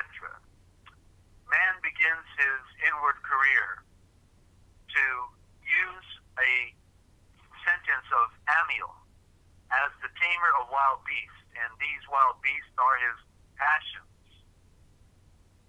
To cut their claws, to muzzle them, to tame them, to make of them domestic animals and servants, foaming at times, but submissive, that is personal enlightenment. Studies of the soul. And here we have beasts of the mountains. Beasts of the mountains. Symbolic of ambition or elevation divided by evil strife, the earthly members wander each in a different directions along the breakers of the sea of life. Just so it is with the plants and with the fishes dwelling in watery halls, and beasts whose lair is in the mountains, and birds born on wings. Empedocles. When evolution commenced and the struggle for separate existence began, the functions of the oversoul are said to be scattered, inasmuch as through desire and opinion, a continual surging and unrest serve to stir the latent emotions by means of which growth is accomplished. So it is with the dawn of the emotions, plants in parentheses, they're deep-rooted, these plants are deep-rooted in us, the astral mental nature, the ambitious, there's the beast again, the ideals and aspirations, those are the birds that want to take flight, the ideals and the aspirations. Wow. They have wings on them, but can they carry us? That's the question. Maybe we're too heavy. Maybe we need to throw some baggage off before we can fly. And then we have beasts of three sorts on earth, symbolic of the first three root races being of an astral nature. Aurora Mazda, that's symbolic of the sun, and Yima, called meetings of the Elohim and mortals, as bad times were coming, and the three sorts of beasts would perish. That's matter. That's from Vendida. The Supreme, through the higher self, calls a gathering together of the higher aspirations and practical forces as a reckoning time was shortly to be arrived at. That is the period when the carrying on of involution on another globe takes place. Globe may not be the right term, but in another sphere. And that sphere would then have to be the light, symbolic of the logo, the sun. The involution on the other sphere that takes place. The period described is the period preceding evolution, because it's beyond that physical sphere of light. It is the invisible sphere that is behind it. The first three root races in evolution would in turn perish, and that would be symbolized by sun, earth, and moon, because they are all symbols. They are all physical creation. That which has a beginning has an end. And so what is behind it is the great breath of the wind and fire, the etheric spirit. Beasts and birds sacrificed, symbolic of the lower nature offered up for the sake of the higher. There are two of you. One of them has to become a sacrifice so the other can live. Then we have beatic vision. It's interesting to have the word beatific vision. Let's see here what we have here. The soul realizing its identity with the infinite. There we go. That's beatic vision. That's when the beast is waking up. The hydra, the serpent. And it's ready to have its head cut off, smashed.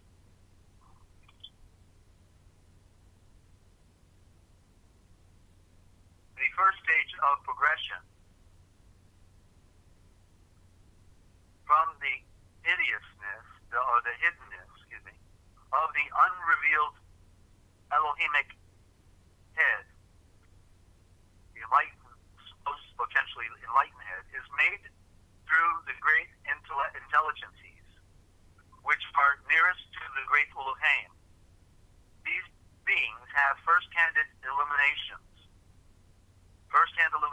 They participate in the one himself and have the feast of the beatific vision, which makes divine all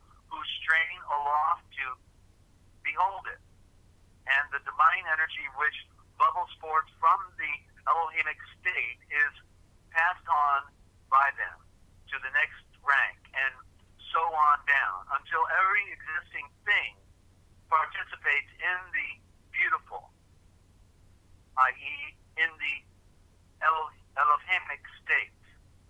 That's from Dionysius, R.M. Jones, Mystical Religion. To be completely filled with the great soul of Haim and perfected in the eternal movement of the great soul of Haim in a word in the Ashel 4, to be conscious of the great soul of Haim and to dwell in the Travain, that's correctly for divine impulse or inspiration, that is the perfect state. The perfect state.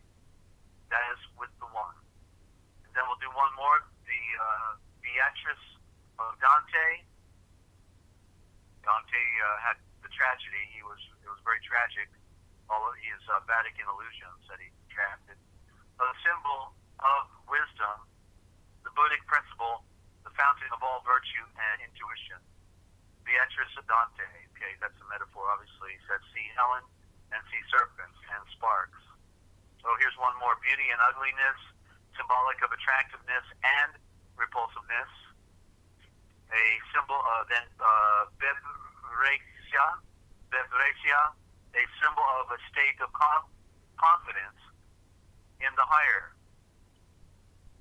And then, and we'll do one more because these are short. You know, these short ones I'll do just out of interest to see where they go. Okay, this one is bed. Sorry. Bed.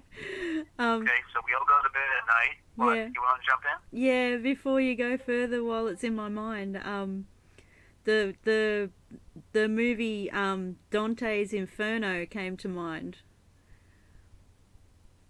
with the volcano. Say that again. I'm sorry, I got distracted. Say it again. The movie, it's Dante's Inferno, isn't it? The movie with the volcano. Yeah, when you were talking about that. I don't know. I haven't. I had the book up by Dante. I just started reading it, never got far into it.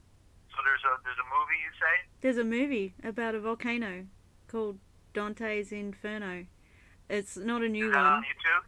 No, it's you could probably find it on YouTube. It's not a new one. It's like probably 20, 30 years old. I think maybe in the 90s, possibly. Yeah, about a volcano. It's like I've seen it on the TV several times, like the regular midday movie. They replay and replay and replay the same movies. But anyway, yeah, you made me think of that. That is Yeah. I'll find it for you. I'll find it for you and send you a link. all right, thank you. No worries. So I'm not worried. Okay, don't worry about it. And so bed, a symbol of a phase of thought or opinion on which the ego rests. That makes sense. The bed is a symbol of a phase of thought or opinion on which the ego rests. That a bed signifies doctrine is from correspondence, for as the body rests in its bed, so does the mind rest in its doctrine. And then we have bed or couch of Zeus, a symbol of the quiescent, a symbol of the quiescent or unmanifest condition of the self at the beginning or end of a cycle. The bee inmate of lotus, symbolic of intuitional perception or comprehension of wisdom. Lotus. And then we have Beelzebub. Beelzebub, the beetle and the bull. This is one of those enigmatic terms that can be translated many different ways. A symbol of blindness, unreal, and negative, which is to be overcome by truth and perfection, the real and the positive. Then it says, see emotions. And then, okay, and I think that's a good place to stop. I may come back in a month when I get on the topic of bees. There are several topics of bees here, which is symbolic, again, of something else. But beast, interesting that bees sounds like beast, doesn't it? Isn't that interesting? Yeah. Maybe we should hear what it says. Let's see what it says. The deception's all about hive mind and AI and everyone wanting the singularity in the cloud with the AI and all. Yeah, don't get me started. Yeah, please continue. Please Maybe continue. That's where we get the word bee leaf from. Then the bee life. Maybe. Bee life. You give a little credit to something. Yeah. But it'll sting you. Yeah. It will sting you in the end. Wow. Right? It all connects, does it? Doesn't matter where you go, it all connects. Yeah. It's the word. It's the word heard. You know, it's all flowing. The herd of words. Yeah. All right. Let's get on to it here. Okay. Sorry. I can't mute the microphone because I'll mute you. I'm sorry. Okay. I'll calm down in a second. Okay, please continue. Please. Calm down. Yep. All right. The symbol of the higher emotions or of the spiritual egos. The ancients, moreover, used to call the priestesses of Mother Earth Demeter. Oh, that stands for bees. No kidding. That's the first time. Yeah. Okay. Yeah. Wow. Yeah. Wow. You knew that? Huh? Oh, just wowing. Oh, yeah, I giggle when I wow. Does it? You know that? All right. Yeah. All right. In that they were initiates of the Terrene goddess and the maid, also known as Kore, herself bee-like. They also call and you know it's interesting because the second letter of the alphabet is supplemented the V is B, and it says that the A gave its power to the bee, and so this thing about the bee goes into the flower. It's a reminder of what happened when the Adam serpent deceived his counterpart Eve and said, "Don't worry, honey, this is going to be okay," and so that's symbolic of the bee going into the flower. Wow. Wow. Yeah, and so bee-like. So they also call the moon the bee. I didn't know that. Gee, I'm getting some new stuff here today. Didn't know that either. No, never heard that before. As lady of generation, and especially because with the Magians, the moon in exaltation is the bull, and the bees are oxborn. That is, souls coming into birth are oxborn, and the god who steals the bull, Mithra, occultically signifies generation. So the first phase of the moon, when it's the new moon coming into the full phase, is when it's being the ox is bringing these new souls, which are symbolic of the bees. That's their mythology, of course. That's the mysteries of Mithra. And so bees appear to have been considered by the Greeks as emblems of purity and as the symbol of nymphs, who are sometimes called Melissae, there's the Aisha, the Malesha, as were also priestesses in general. The gods Indra, Krishna, and Vishnu, on account of their name Madhavas, that is, born of Madhus, belonging to or in connection with it, were compared in India to bees.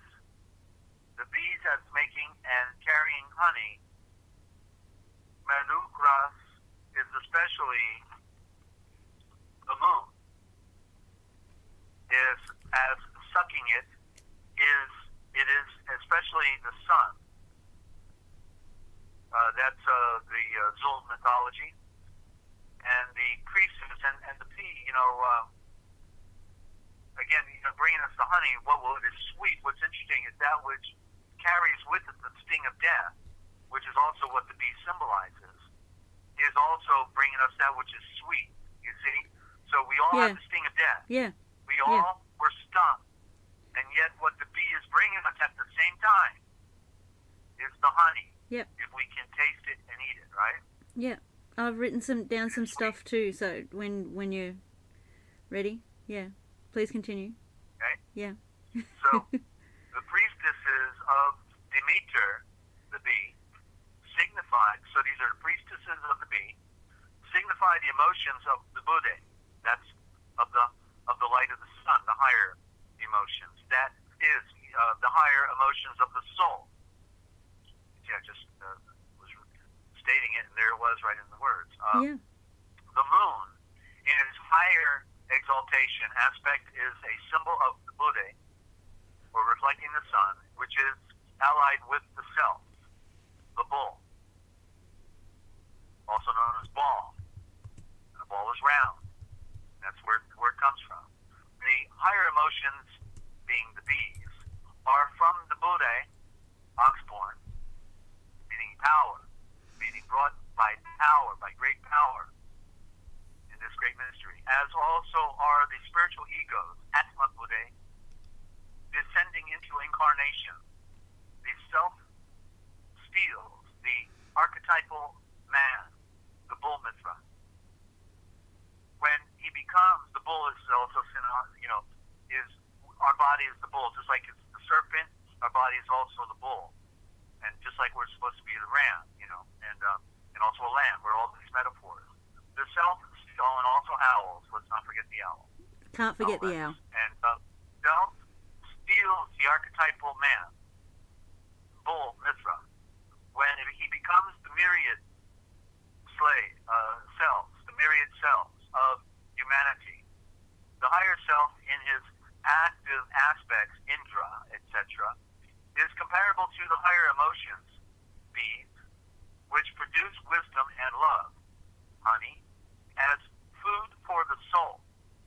The higher emotion, nature, bee, producing the soul's nourishment, is of Buddha, here meaning moon, while the soul's assimilation of wisdom and love raises the lower self to the higher self, symbolized as the sun, the higher self. Your soul, our soul, the symbol of our soul, a powerhouse, potentially. Bees, liberation from bees. Oh, no, libations from bees. Okay, symbol of the voluntary relinquishing of the results of efforts in favor of an ideal by the lower self. Queen Cyprus, they worshipped with hallowed offerings with painted figures and perfumes of skillfully made odor and sacrifices of unmixed myrrh and fragrant frankincense, casting on the ground libations from tawny bees, Empedocles. Queen Cyprus signifies the Buddhic ruler of the forthcoming evolution. For Buddha is the commencement of evolution, the appeal being first of all made to the desired nature, which is inverted Buddha, moon versus sun. Hallowed offerings with painted figures, the symbolic of those blissful conditions and transmuted desires which are appropriate to this early stage of soul growth on the astral plane. Perfumes signify the inbreathing effects upon the higher planes, which become the causes in turn of mental evolution. Sacrifices of myrrh and frankincense symbolize the truth and wisdom, which are transmuted from the lower experiences through Buddha to the higher self. The libations from bees signify the free will offering of or fruits of industry, bees, which are exacted of the lower self. We are working for the great Ulufheim just as a bee. We are busy bees. Without knowing it, is making honey for man. Let's read that again. We are working for a great Elohim, Elohim, just as a bee, without knowing it, is making honey for man. Oh yeah, there you go, right? The bees making honey for us. And so we are also doing important work here in this great mystery. And what we're doing, we are the busy bees, and we are begetting sons and daughters. By this effort, hopefully we are begetting sons and daughters. Final definition here, I think. Got so many beats going on here, I can't get over it. Begetting sons and daughters, symbolic of mind and emotion, creating or giving rise to states of reason and affection. And Seth lived 105 years and engendered Enosh. And Seth lived after he engendered Enosh 807 years and engendered sons and daughters. Genesis 5, 6, and 7. Hope or mental desire, Seth, existed its appropriate time, 105 equals 6. And therefrom proceed the victory of light in the divine travail, Enosh. Sorry, that was a delayed one. And hope still existed and produced phases or states of joy and enlightenment and a shalom of eternal peace. 807 equals 15 in these years that they were living. Symbolic of something. Beheading, a symbol of the cutting off or the lower mind. Cutting off of the lower mind, or a phase of opinion. That'll make you want to cry, those open onions. The phase of an opinion at the end of a period or cycle. Perhaps just one more. Behemoth, the great bull. Still dealing with beasts here. A symbol of the astrophysical matrix of all living things in the lower nature. It proceeds from its prototype upon the Buddhic plane and is fertilized by the mental seed germs of all forms. The word behemoth literally means beasts, from the singular noun behemoth, from the word baham, to be done. By behemoth and Leviathan, that's another big one, are symbolized the two great hindrances of earthly salvation, vis-a-vis the flesh and the adversary, the serpent flesh. To speak more precisely, it seems probable that behemoth represents the blind one, that's the flesh again, acting in the animal and carnal elements of man's own constitution, and that Leviathan symbolizes the blind one energizing as his external enemy. Behemoth is the enemy within us. Leviathan is the enemy without us. Wadsworth, Bible and Job, page 95. You must see and read it for yourself. Now, Behemoth, which I made with you, he eats grass as an ox. That's Job 40, 15 through 24.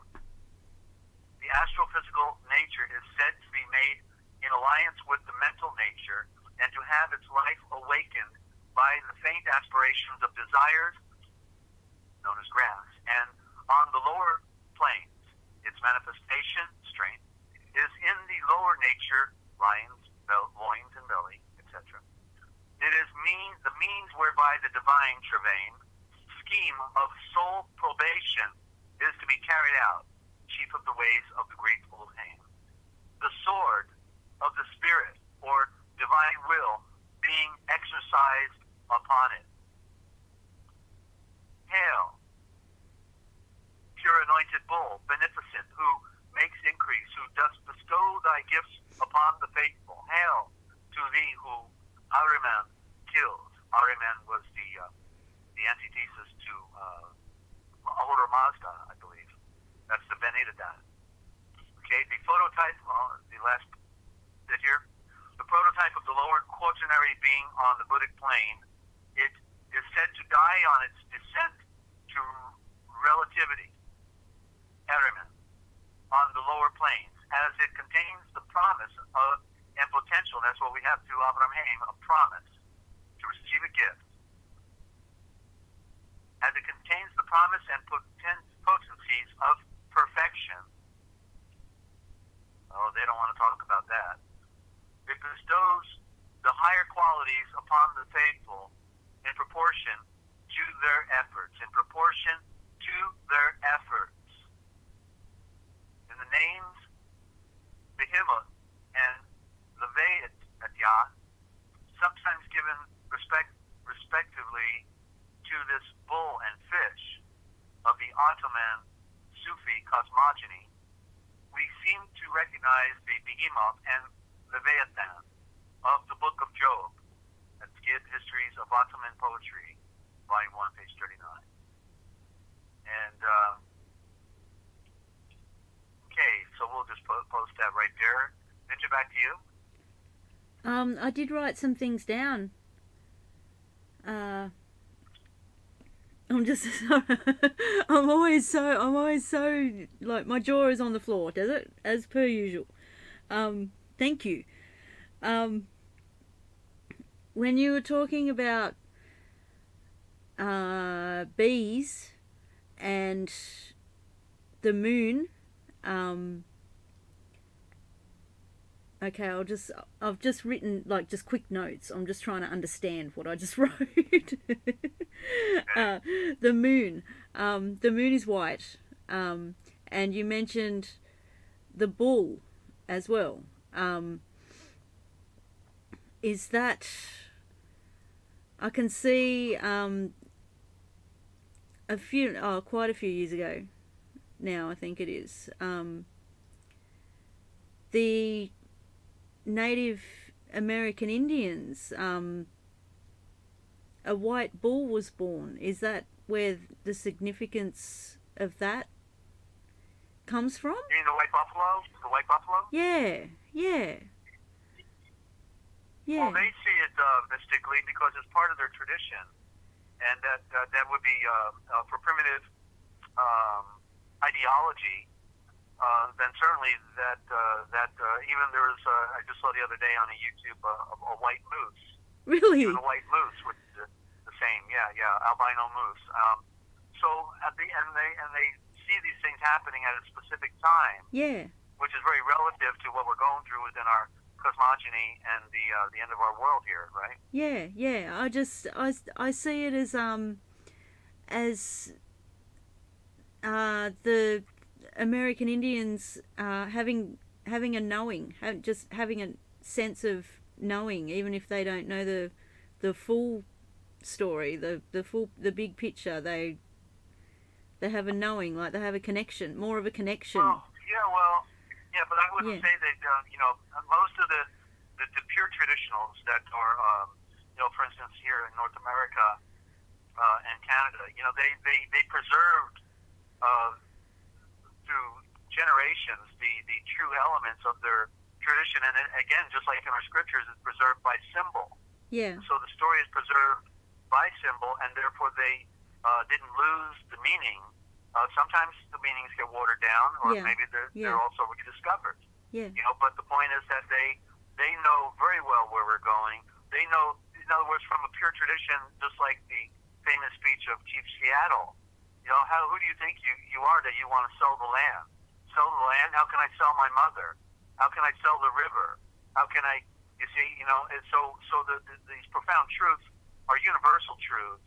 And they're never really destroyed. They're just either forgotten or lost, but they're right in front of us in essay, always ready to be picked up by somebody that can see it for themselves. So they get it. They know that the beast system. They know better. These are traditional Native Americans know the beast system better than we do because they were the ones who were annihilated by it first. Yeah. And tortured by it, enslaved by it. Yeah, I can see Demonized. that. Yeah. Wow. Thank you. Yeah. Wow. I'm learning so much about the past and the present and where we're going. Yep. So much to know and so little time to absorb it all. It's like exactly. I'm so soaking up my books every day and just feel the clock ticking, because we know that the genocide program is on. It is. It's been on. Yes.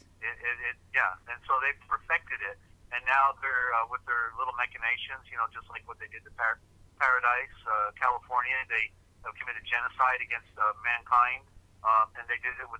They had a testing of 5 different types of operations.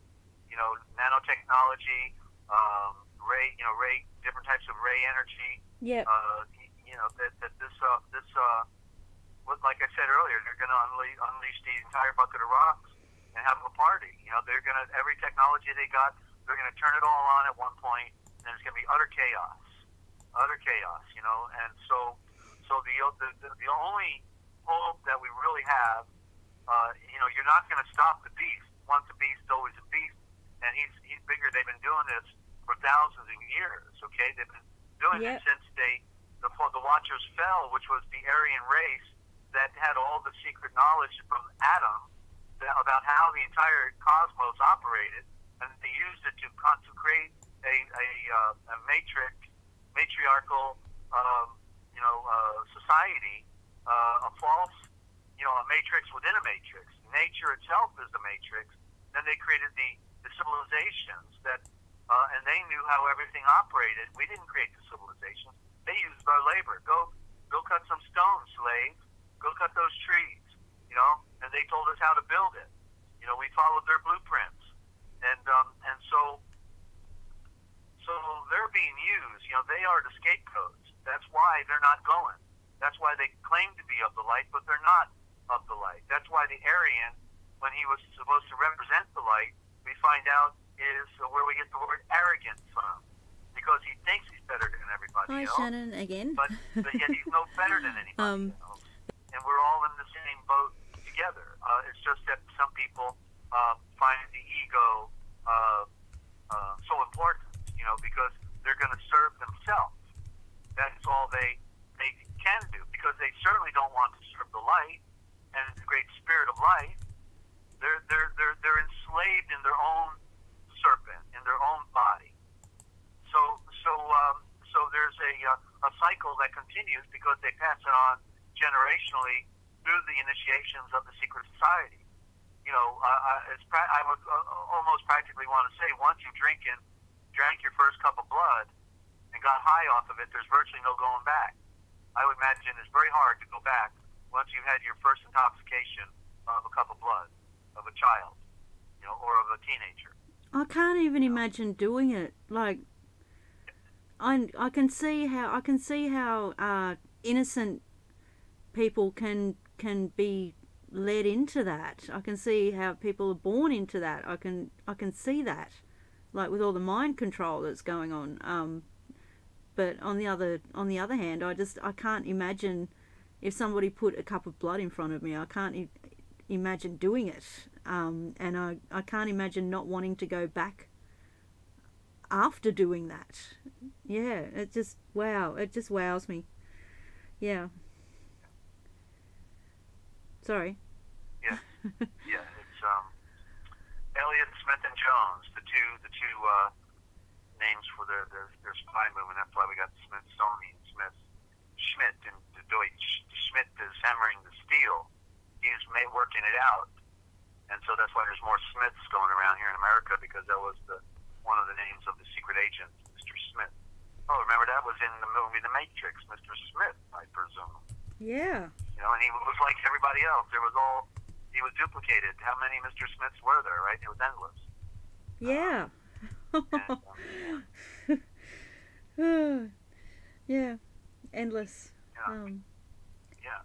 It's all repeating patterns. It's all like, it's so easy to see once you see the repeating pattern. Like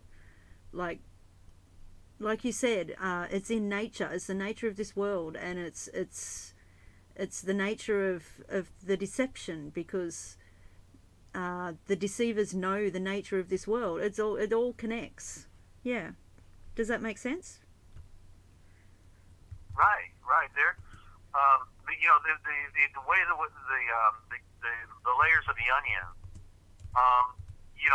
The people that we see, the Merkels, of Germany or the Trump of America or your president, whoever he is down there, all, know part of the game. They know they're in the game. They know that they got their ticket for their underground base, and they know they're following orders, but they don't see the bigger picture. They do in a slight way. In other words, just like in Europe, they're doing in all of our nations, letting in the Islamic front, which has full intention of destroying westernized Christianity and anybody else as well, and certainly want to take over all the women and kill the homosexuals. That they know that they're like Hitler did, and Merkel is the daughter of Hitler. She's playing the same game Hitler played. They know the rules, and they know they're in the game, and that they have an escape route like Hitler did. He went to South America through the Vatican, funneled through the Vatican, and that so they don't know perhaps why the game is being played this way, but they know that they're players, and so they're only fed their information. The secretary, the secret Torah, the secret power of the eye, the unseen eye, the hand that's looking everywhere, sees everybody. That in their world, their Grand Poobah, the Hindu standing, unseen hand that is the Brahmin, ancient Aryan Brahmin priesthood that's been running the show.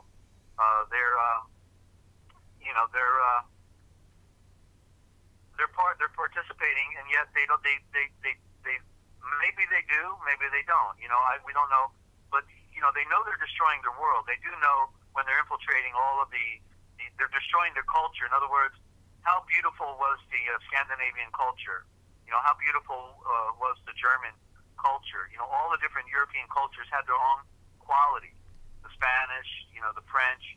The French, maybe we could question that one a little more. But the others, that was France became the Enlightenment, right, so to speak, just like America was the New Deal.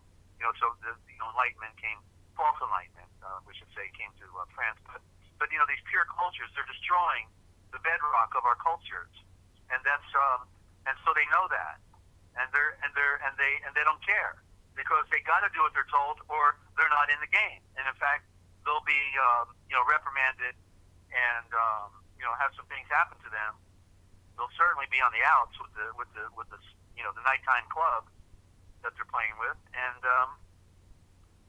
like when I said club, immediately I thought of Batman. The word Batman goes all the way back to India, and the Batman was the one who unloaded the caravan, the camels, because he was the special agent. He knew that on the caravan were going to be secret things and special, important findings, jewels or gems and gold and everything else. And so he got a special perk and salary for being the Batman and doing his job. So you get to carry a bat around, you get a little stripe, little chevron on your sleeve, and you're feeling important. You get a regular paycheck, and you're going to do what you're told to do. So here's out of a movie I have watched several years ago. I wrote down the statement about the Brahmin, and the Brahmin are which is the original word for sovereign. Now I know that the Brahmin is where we get the word sovereign from. As you know, I was talking about what we found out with the word Abraham, Abraham and Abraham and Abraham. That the word Zavram. This is where we get the Zavram, and the star ram. The star ram is the sovereign, and so the Brahmin are then the sovereign in their terminology, and they claim to represent the sun, and especially being Aryan by nature and at the beginning. And so it says here that from this movie I wrote down this quote: many of today's sacred ceremonies on the Ganges River, the Ganga, echo the ancient practices of the Vedic priests, the Brahmins. In Buddha's day, only the Brahmins could meditate between the gods and men. Only they could conduct the holy rituals that were said to preserve the universe itself. Wow, that's quite a power trip. Get everybody thinking you're holding up the universe. The Aryan Brahmin priest stood at the pinnacle of a rigid social hierarchy in the sacred system of the caste.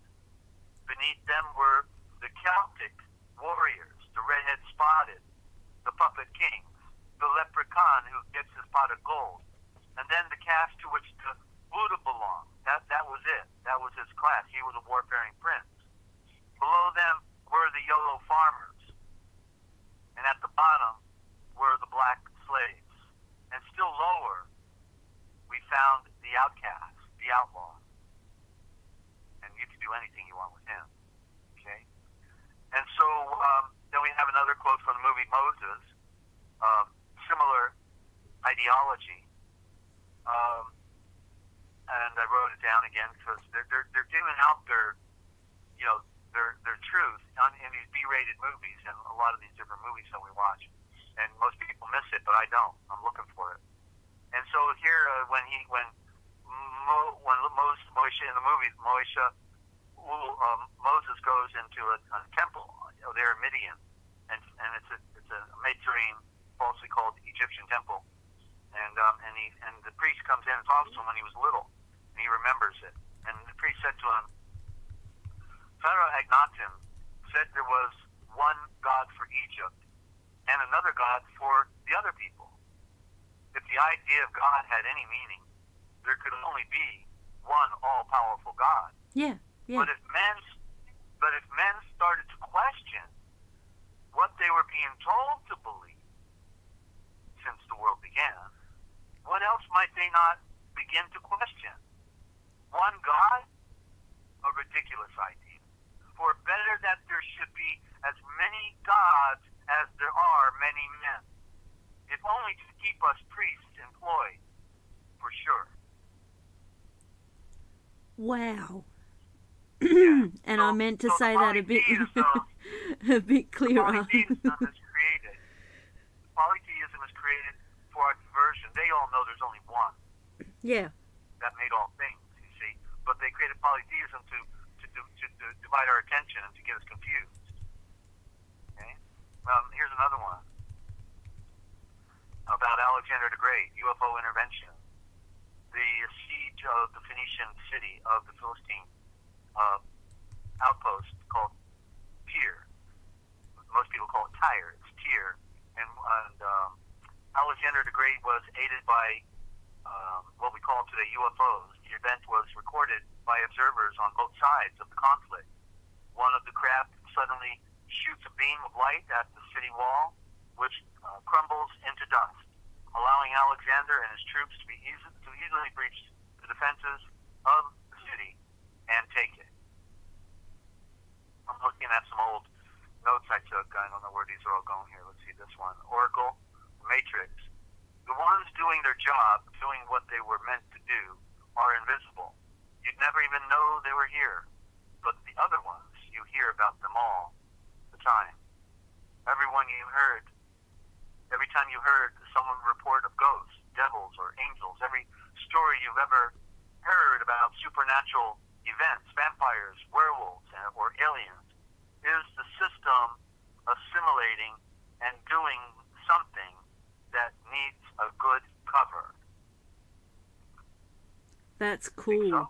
That's cool. I love that. That is so cool, Desert. Yeah. Okay. Because so, I'm sorry. I'm okay. only recently seeing that in the last few months, so yeah. Loving it. Here's another one. I take notes, Ninja. You noticed that, right? Yeah. Okay. So Joseph Campbell, 1988, Sanskrit, 3 terms. I came to this idea of bliss because in Sanskrit, which is the great spiritual language of the world, and they know all about it and have known about it for a long time, the transcendent is transcendent. But there are 3 terms that bring you to the brink, you might say, the jumping off point to the ocean. And the 3 terms are Sat,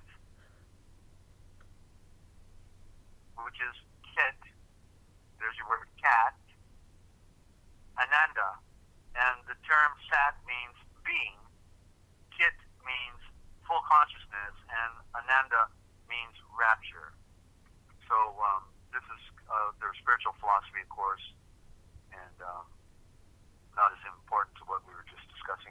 others I got in here I'll share with you on the days ahead, different. Again, the truth is hiding all around us, and even hiding in the false traditions, as you know, it's as we've been right talking there. about it. So, so we want to know what other people are saying and how they thought. It's relevant to our, we can't say, no, I don't want to hear this. I don't want to know what other people think, because it's just like when we talked about the traditional natives. Yeah. I mean, they were demonized as heathens when they were of the highest order. Not all of them, but many of them. The Plains tribes, that lived in teepees. They lived on the highest conscious level, and even knew about the idea of being second born. That you're born to your mother, then you go on your vision quest, and you come back and you get a new name, the second born. Wow. Yeah. So yeah, we're fighting propaganda all the time, but we have to hear all things so that we can compare all things. I don't want to compare just apple and orange. I want to compare plums and fruits and peaches and tangerines, and then I'll have the better idea of how my world operates, and I'll make my own decisions. Thank you for that. Even though my base is, of course, in the Scripture. So the Scripture is my rule book, but even the Scripture was adulterated and corrupted, and we got to find the original in that as well. Yeah. Well, you've reminded me of something that I'm hearing a lot lately, and I've been going by that as well. It's the way I do my research and connect all the dots, or have been for years. That's why I know a little bit about a lot of things. Take what you need and leave the rest. So you need to look. That's right. You need to look everywhere and look for the common threads, and it's just sifting through all the lies or the misconceptions, and finding your way to the truth, because there's a little bit of truth in everything. Yeah. Very good. Thank you. All right. Back at you. Yeah. So I guess we had no questions out there. Let's see. I see. Take the old devil says, they think they have the winning tickets. That's for sure. The front row seats, they love it, but of course, the game will. The one day the game is over. In reality, they have nothing. There is no way they are living a full, fulfilling life. False empowerment. Yeah, they're the biggest poops and dupes there ever were. Actually, they're a disgrace to mankind. They're a disgrace to the higher idea of true civilization. And as I was saying at one point earlier in the program, and I didn't quite go far enough, about our true nature, that we are of a royal descent. We came from the light. We are made by the light, but we are fallen from the light, and therefore, if we have darkness in us, then we have no light in us. Not the fulfilling light, at least. We are having an experience in the gray zone. That's when the light and the dark come together, the white and the black create the gray zone. We're having an experience and going towards the light, and ultimately we pierce that envelope and the veil, and we are fully then engulfed in the light, and that's when we receive the great breath. And so then there is no darkness in us anymore, because the Great Spirit rooted out whatever was left, that we needed help with. Then He will root that out. Certainly, we have to do everything consciously to root everything out of our life ourselves. But yet we look on the strength and the help of our the One who makes all things, and who is our guide, so it's a constant development, and and we're moving down a straight line towards that light, and that's the way back home.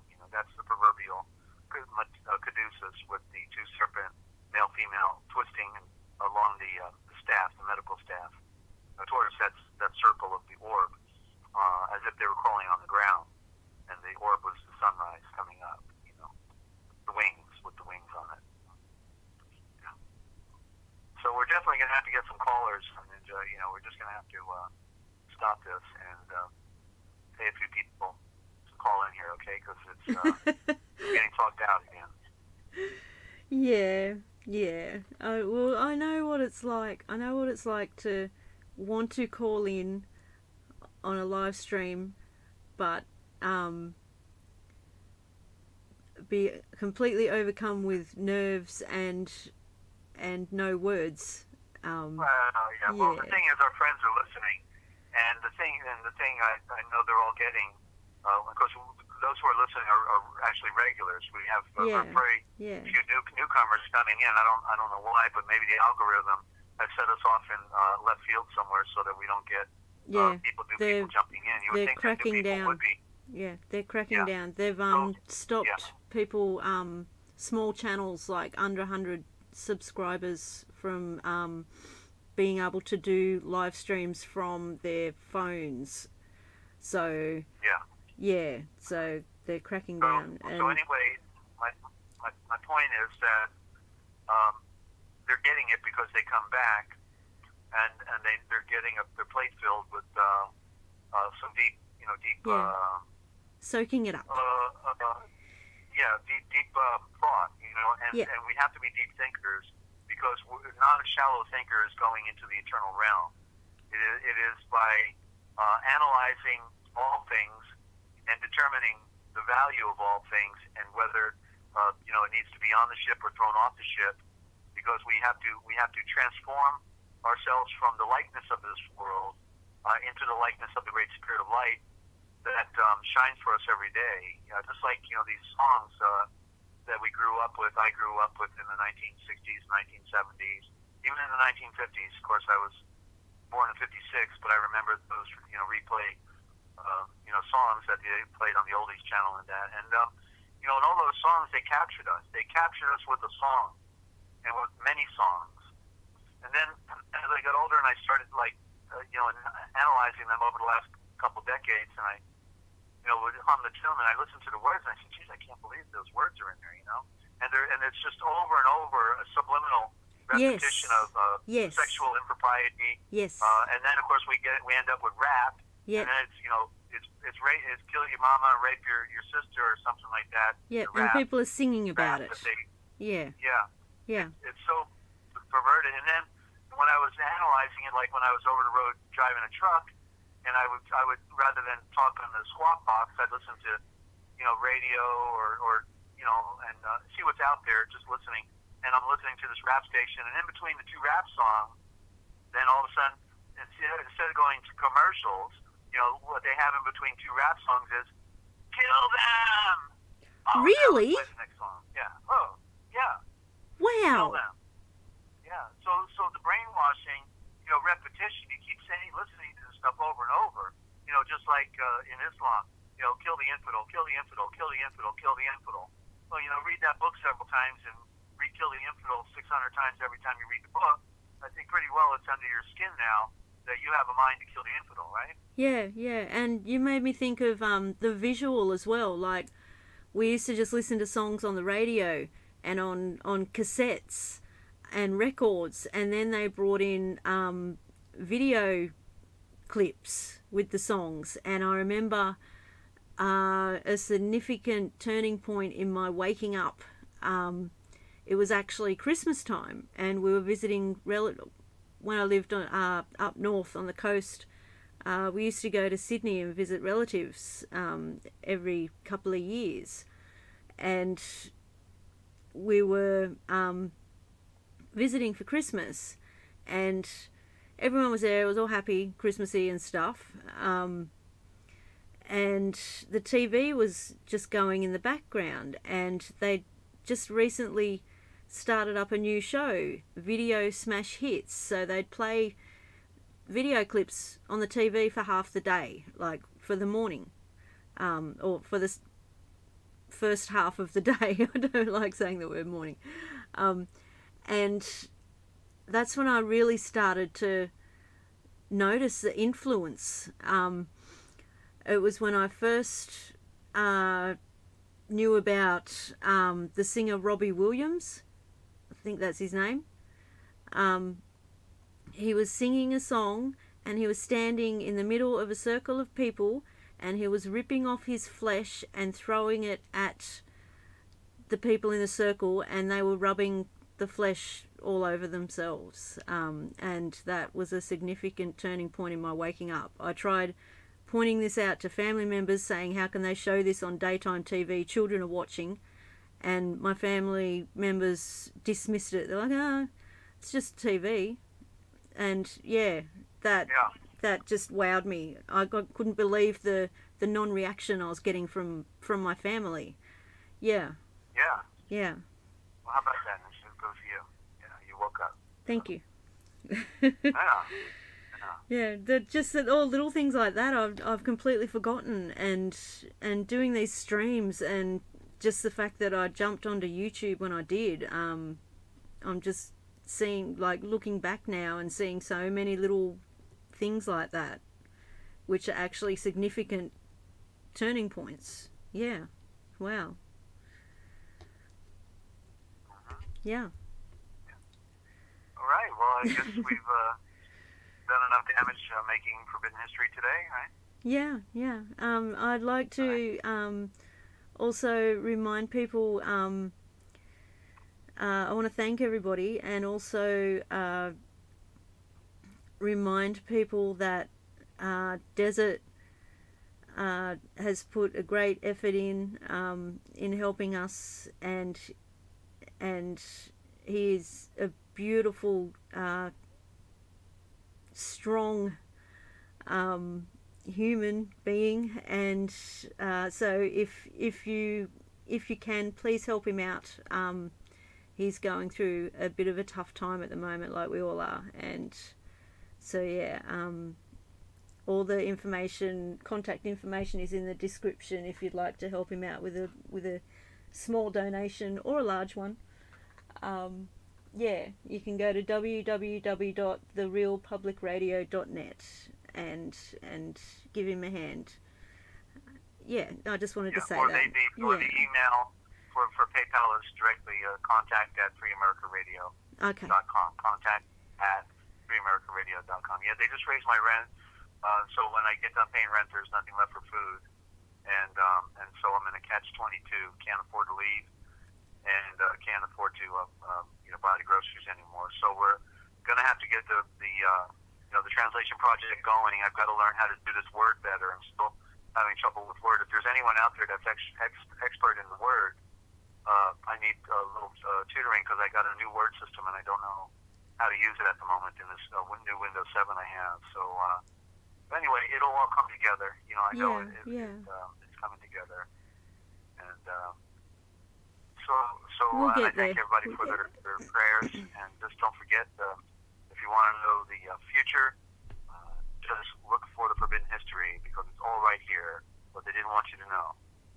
And that will tell right here. Yeah. Sorry, I missed that bit. What? I missed that. Were you saying thank you? Where am I? Who am I? Why am I here?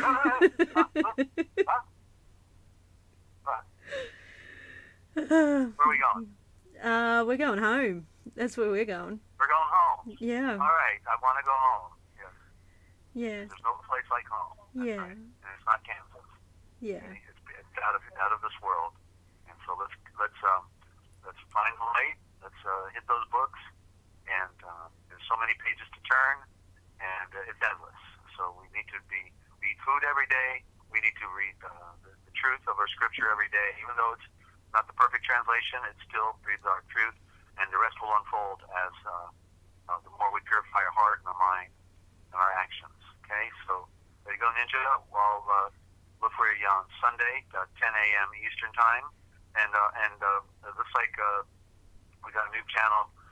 Might start me on, I think, Saturday or Sunday night with Shelley, and she's put up Forbidden History Live.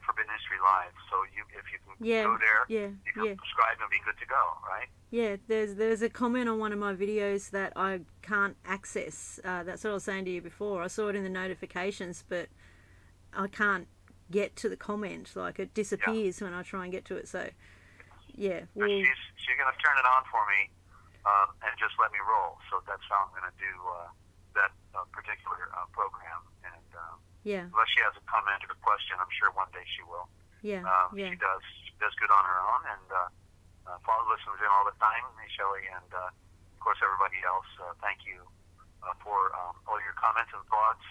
And we're here to serve. Anybody on the side is welcome to call. And